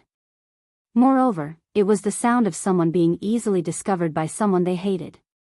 Under such a speechless sound, a thin man slowly walked out from the shadows where the girl was looking. It was a man with sunken eyes and no hair. It was impossible to determine his age. He wore a long robe and wore a necklace made of small animal skulls around his neck. His body was so thin that only skin and bones were left. He also held a black staff. Rather than calling him a human, it would be better to call him a skinny skeleton. Hi. The girl warmly greeted the skeleton man. I'm here to see you, little Kaji. My name is Kadget, not little Kaji. The skeleton man who called himself Kadget said with an unpleasant voice. Celian Theocracy's Special Intelligence Unit, Dark Scriptures Clementine. What are you doing here? I'm no longer a member of the Dark Scripture. The girl named Clementine said with a frivolous tone. I'm here to tell you a piece of good news, little Kaji. A piece of good news that will be of great help to your goal. Hearing this, Kadget narrowed his eyes. Kadget was a magic chanter that specialized in the study of the undead. That was why Kadget stayed in this kind of place. Of course, the reason why Kadget stayed here wasn't as simple as just researching the undying. He wanted to create an undying that wouldn't tire, didn't need to eat or drink, and had an immortal life. Usually, in places where the undead gathered, there would be powerful undead. If there were powerful undead gathered, then there would be even more powerful undead. Using this characteristic, in theory, as long as there were enough undead, then in the end, there would definitely be a terrifying undead king that was strong enough to make all the races in the world despair. Kadget's goal was to turn Ylantir into a ghost town. By collecting the negative energy in the ghost town, he could create a large number of undead, and even make himself an undead existence. The girl named Clementine clearly knew Kadget's goal. That was why she said that. Did you know? Clementine giggled. It said that recently, the Adventurers Guild discovered a super powerful undying being and sent out 3 teams of secret silver-ranked adventurers as leaders. A total of more than 200 Adventurers Guild members went on a crusade against the undying being. In the end, those people ran back scared witless today, causing Ylantir to almost fall into chaos. Hearing this, Kadget's eyes flashed as he stared closely at Clementine. Is what you said true? It's true, it's true. Of course it's true. Clementine said with a tone that made people feel like she was joking. Also, it said that the super powerful undead seems to be a servant that someone summoned with summoning magic. Oh? Kadget asked with interest. Then what rank of undead summoning magic did that person use? 3rd rank? Or 4th rank? Little Kadget, you've become stupid. The smile on Clementine's face gradually became uninteresting as she said exaggeratedly. That's a magic chanter that could force back more than 200 adventurers led by 3 teams of mithril rank adventurers. Just a servant alone made the Adventurers Guild feel like they're facing a great enemy. It even turned the leader of one of the mithril rank adventurers into a steel statue in an instant. How could it only be a 3rd or 4th rank trash? The corners of Kadget's eyes twitched slightly. There was no other reason. The highest rank of undead summoning magic that Kadget used was only a 3rd rank magic. Hey, little Kadget, don't you want to meet that person? Clementine invited as if she had good intentions. Perhaps you can obtain the secret to summoning such a powerful undead from him. It's very likely that he's like you, only able to use low-rank summoning magic, but can use precious magical tools to increase the power of his summoning magic. Perhaps that's how he can summon such a powerful undead? What she meant was for Kadget to snatch it from him. Is that so? Kadget rolled his eyes and sneered at Clementine. But, what's in it for you? Do you even need to ask? Clementine smiled cheerfully. Of course it's interesting.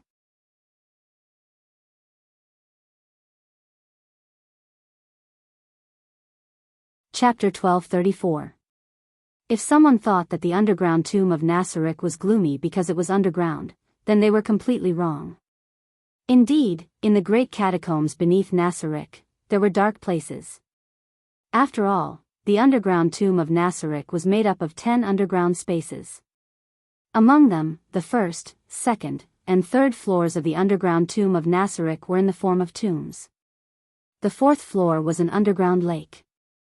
The fifth floor was an ice river. The sixth floor was a jungle. The seventh floor was magma. The eighth floor was a wilderness. To say that the first 8 floors of the underground tomb of Nasaric were gloomy was to underestimate the stronghold of a powerful guild that could do anything in the game. However, this was only true for the first 8 floors of the underground tomb of Nasaric. The 9th floor of the Nasaric catacombs was as solemn and sacred as a chalk castle. Every room was a standard royal suite.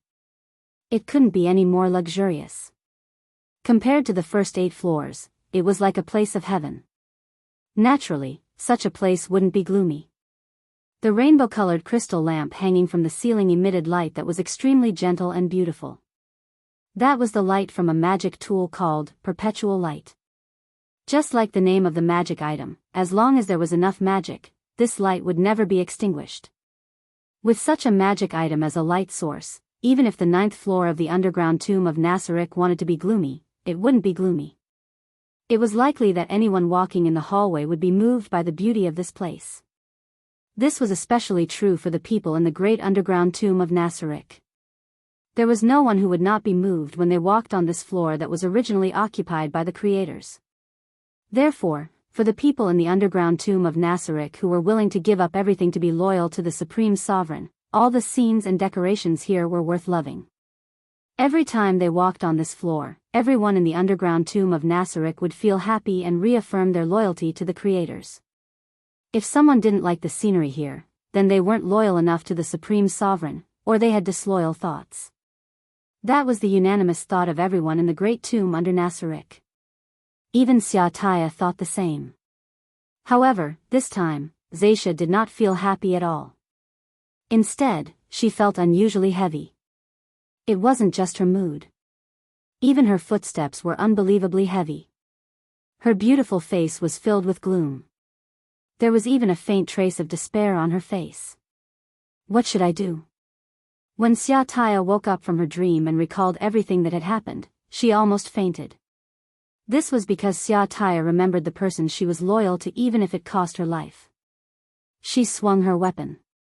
Why is it like this? Xiataya covered her face and was on the verge of crying. That must be a dream, right?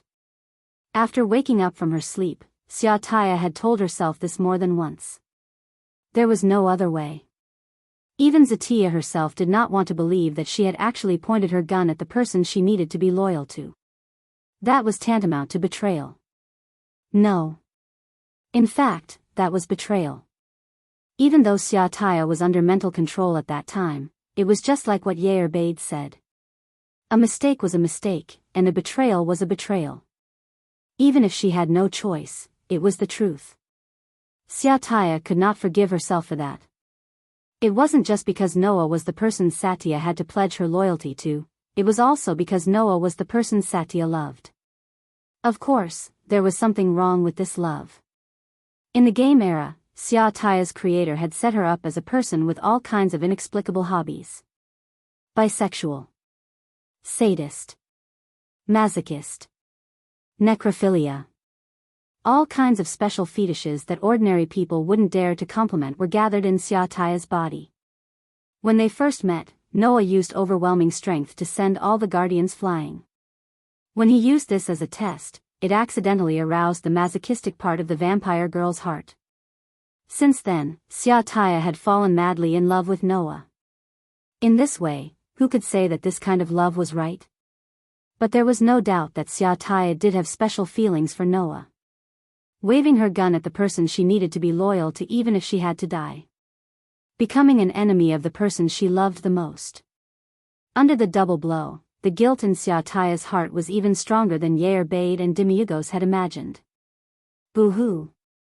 Xiataya covered her face, and her voice sounded like she was about to cry. How good would it be if I could atone for my sins with death? For the NPCs in the underground tomb of Nasarek, death was definitely the easiest way to atone for their sins. This was because they had long decided to dedicate their lives to the supreme ruler of the underground tomb of Nasarek. If possible, Xiaotaya really wanted to commit suicide now and end everything. However, Noah had ordered Xiaotaya to see him immediately after she woke up. Between death and orders, Xiaotaya chose the latter without hesitation. It was not that Xiaotaya was afraid of death. Instead, compared to death, Noah's orders were truly important.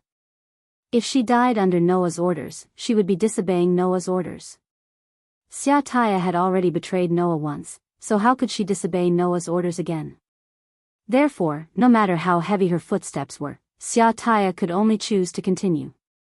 In fact, to Xiaotaya, it didn't matter if she was reprimanded by Noah. Taking her life or committing suicide to atone for her sins wasn't a problem at all. What Xiaotaya was truly afraid of was seeing Noah's disappointed expression.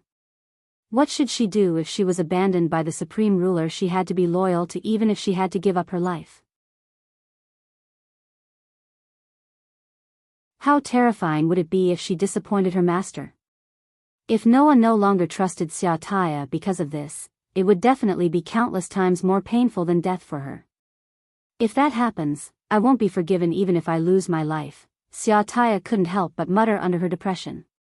If Lord Noah is disappointed in Nasarek because of this and leaves this place, before she could finish her sentence, Xiaotaya's delicate body trembled violently as if she couldn't imagine such an outcome. She shook her head desperately. No. That can't be. That can't happen. Lord Noah is the most benevolent supreme ruler in this world. A benevolent king who can even save inferior creatures like humans. He definitely won't abandon us. It was as if Xiaotaya had deliberately said these words to convince herself. However, this sentence made the uneasiness in Xiaotaya's heart even more intense, making her footsteps even heavier. She walked forward with an ashen expression. As time passed, no matter how heavy Xiaotaya's footsteps were, she still arrived at the door of Noah's room. To Xiaotaya's surprise, there were two figures in front of the door. Yair and Demiurgos. As if noticing Xiaotaya's arrival, Yair and Demiurgos focused their gazes on her at the same time. At that moment, Xiaotaya didn't know if it was an illusion, but she felt that Yair and Demiurgos' gazes were full of blame. This made Xiaotaya, who was already very uneasy, panic. You. Why are you here? Yair and Demiurgos fell silent at the same time. Then, Demiurgos spoke up. We came to report to Lord Noah because the results of the research on the maintenance costs of the underground tomb in Nasarek have come out. The maintenance costs of the underground tomb in Nasarek used to be the gold coins in Yggdrasil. Now, there was no longer a channel to obtain the gold coins in Yggdrasil. The underground tomb in Nasarek had to confirm whether the money in this world could be used for maintenance costs. This result was enough to affect the future development of the underground tomb in Nasarek. Compared to Yair and Demiurgos, who were running around for this important matter, Xiaotaya, who had been controlled by the enemy and brought trouble to Noah, was simply too incompetent. Xiaotaya lowered her head guiltily. At that moment, Yair spoke. Since you're here, let's go in together. Xiaotaya could only nod.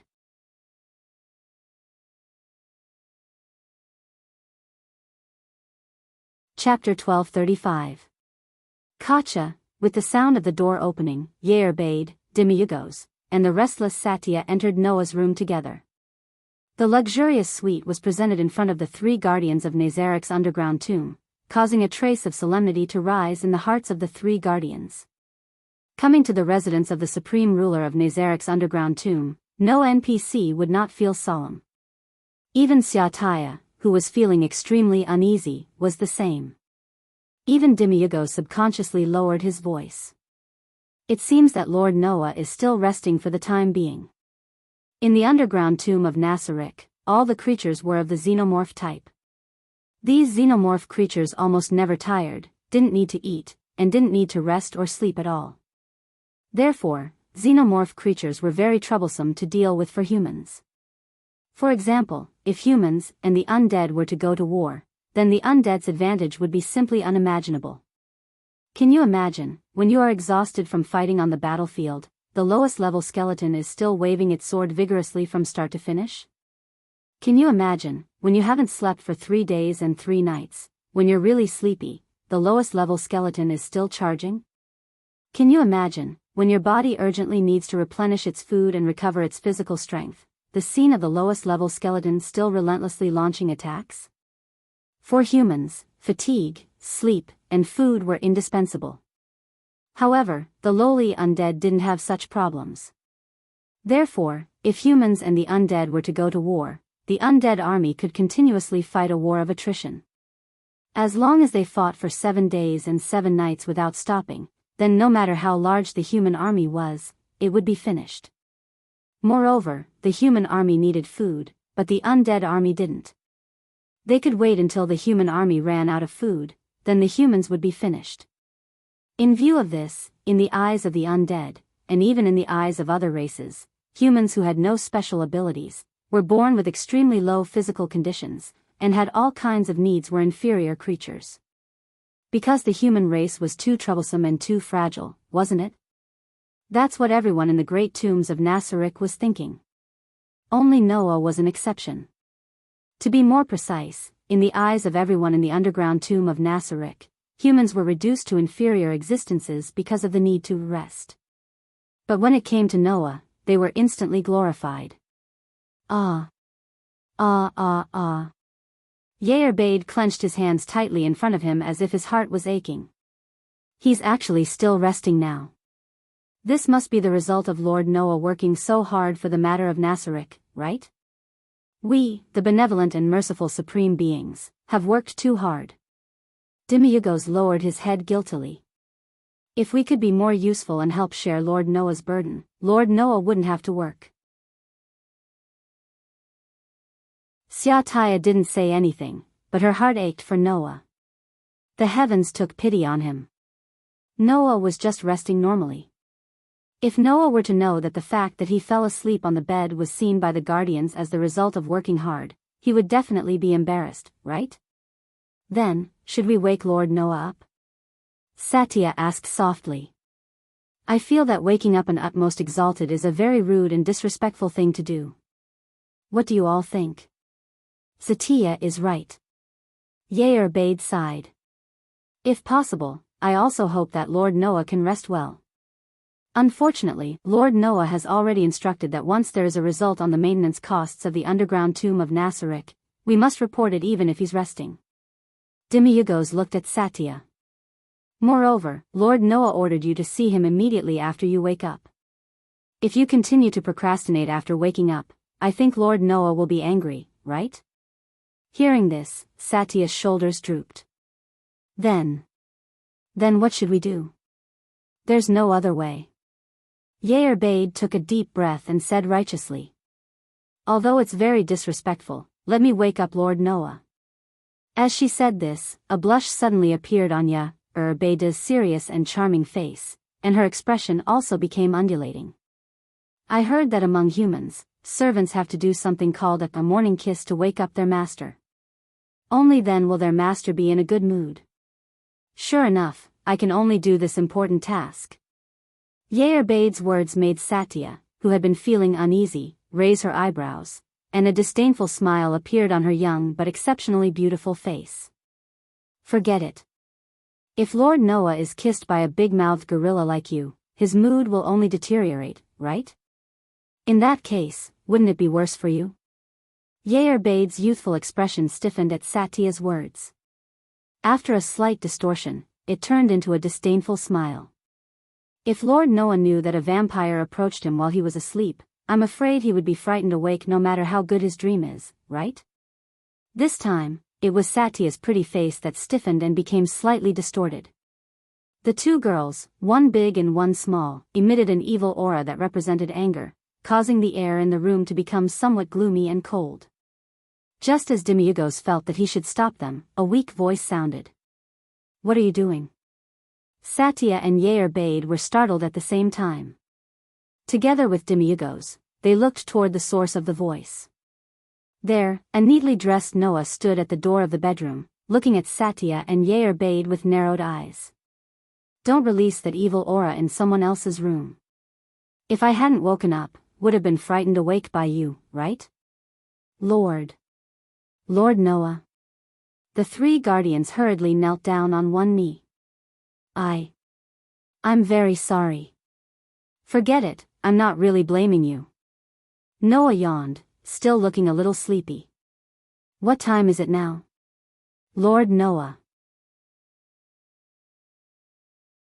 Demiurgos lowered his head and said. According to the time on the surface, it should be around 7:00 in the morning. Is that so? Noah patted his cheeks and forced himself to wake up. Then, let's talk inside. After that, Noah walked directly to the inner office, opened the door, and walked in. Yair, Satya, and Demiurgos looked at each other, stood up, and walked into the office with Noah. In the luxurious office, as soon as Noah sat on the black leather chair, Yair immediately stepped forward. Lord Noah, regarding the issue of the maintenance cost of the Nasaric underground tomb, we have already come to a conclusion. Is that so? Noah nodded and said. But, let's talk about this later. Yair was slightly startled, then immediately understood what Noah meant. Under such circumstances, Noah turned his head and cast his gaze on Satya. Satya. Yes. Satya probably didn't expect to be called so suddenly. Her shoulders trembled violently, and her voice was abnormally loud. I'm here. At that moment, Satya's heart was filled with an extremely strong sense of uneasiness. Before discussing the important issue related to the future development of the Nasaric underground tomb, Noah chose to talk to Satya first. Does that mean that compared to the most important issue of the future development of the Nasaric underground tomb, Satya's betrayal is more serious? When she thought of this, Satya could not hide her uneasiness. However, the next moment, Noah said such a sentence. There shouldn't be any problems with your body, right? Such a sentence made Satya, who thought she would be reprimanded, stunned at first. Then, a look of guilt appeared on her face.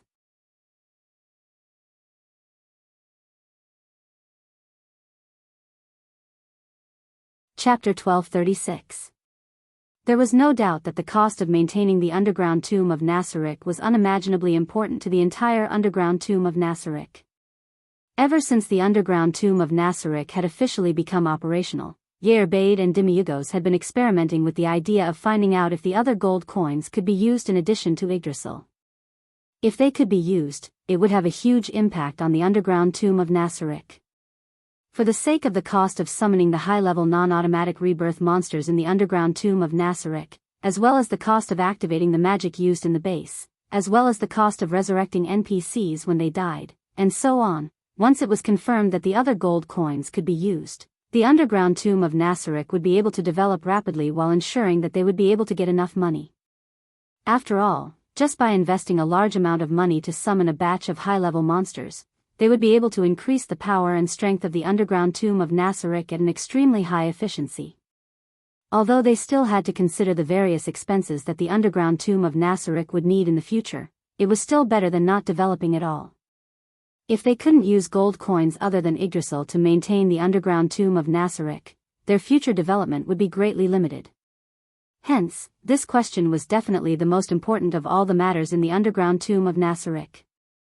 Before Noah listened to such an important matter, he first called out to Satya. What did that mean? It meant that Satya's matter was more worthy of Noah's attention than such an important question. Initially, Satya thought that Noah was going to question her about her betrayal. However, Noah first asked about Satya's physical condition. Didn't that mean that in Noah's heart, Satya's safety was more important than the development of the underground tomb of Nasaric? However, Satya thought that Noah was going to question her. For the benevolent and merciful Supreme Overlord, how disrespectful and impolite was this?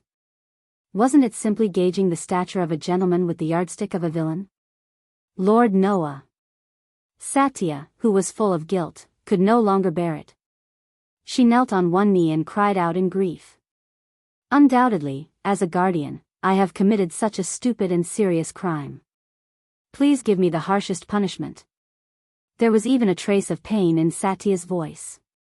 However, Yerbade and Demiurgos could understand Satya's feelings very well. As long as it was an NPC in the underground tomb of Nasaric, they would be able to understand her feelings. Right? She had the purest of loyalty, but she had done something that she would never be willing to do. Even if she was controlled, it would be unforgivable to the NPCs in the underground tomb of Nasaric. If it's possible, I hope that I can atone for my sins with death. No, please give me a punishment that even death cannot compare to. Satya's voice sounded like a sob. Otherwise, I really can't forgive myself. Satya's was Satya's Yerbade and Demiurgos kept their mouths shut. Noah looked at Satya, who was holding back her tears with a guilty expression, and sighed deeply. Satya, regarding your mind control, I am also in the wrong as the one who gave you the order. It can be said that I am the one who indirectly caused you to be controlled, so I really don't want to punish you. Furthermore, you didn't have a choice. I know that the benevolent and merciful Lord Noah will definitely forgive my stupidity. Satya hurriedly said. However, that was my fault for not being able to complete the mission given to me by the Supreme Sovereign and being controlled by the enemy. Lord Noah is definitely not wrong. Yerbade and Demiurgos inwardly nodded. Although Satya had acted because of Noah's orders, not only did she not complete the mission, but she also ended up being controlled by the enemy. That was because Satya was incompetent. No matter how they thought about it, it should not be Noah's fault. That was what Yerbade and Demiurgos were thinking. Of course, Noah definitely did not have the same thoughts. However, looking at the sorrowful Satya, Noah was also struggling in his heart. It was just like what Yerbade and the others said. Even if Noah thought that he was also in the wrong, Satya would definitely put all the blame on herself. If this sense of guilt was not properly relieved, it would definitely become an irremovable thorn in Satya's heart, right? Sometimes, being too loyal was not always a good thing. Noah immediately stood up from the black leather chair.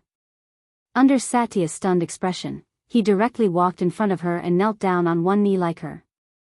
Lord Noah. Yerbade and Demiurgos were shocked. Satya shuddered and almost fainted. Now, the supreme ruler of the Nasaric underground tomb, the person whom everyone here was willing to sacrifice everything to be loyal to, was actually kneeling in front of a subordinate. If it weren't for the fact that there were only a few people here, perhaps the entire Nasaric underground tomb would have panicked. In this regard, Noah didn't care at all. He maintained the same height as Satya, looked into her eyes, and said very seriously.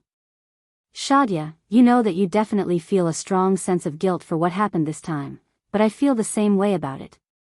After saying this, Noah extended his hand and gently stroked the head of the trembling Satya, who was almost scared out of her wits, as he spoke in a gentle voice. Even if you say that it's not my fault, there is no doubt that if I hadn't underestimated the people from the Lien cult nation and thought that you could easily take them down with your strength, which was why I casually gave the order and didn't consider the consequences carefully, you definitely wouldn't have been controlled. So, just like you, my fault can't be covered up.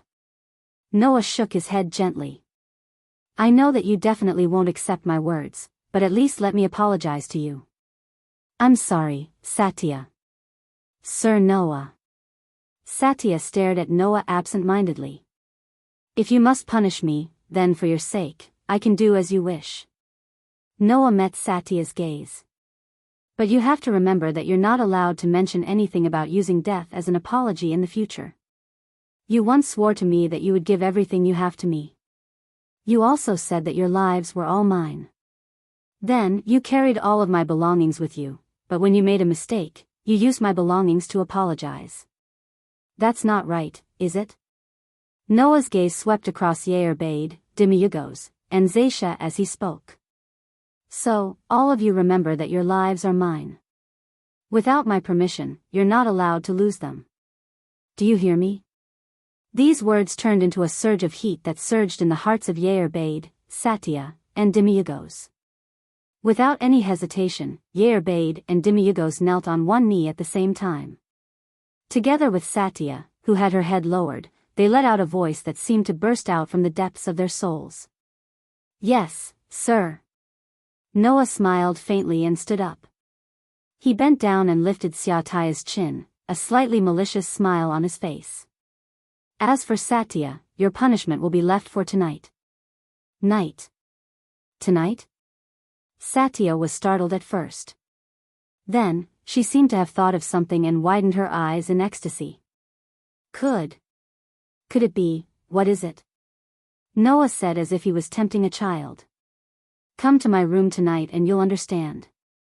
"Yes."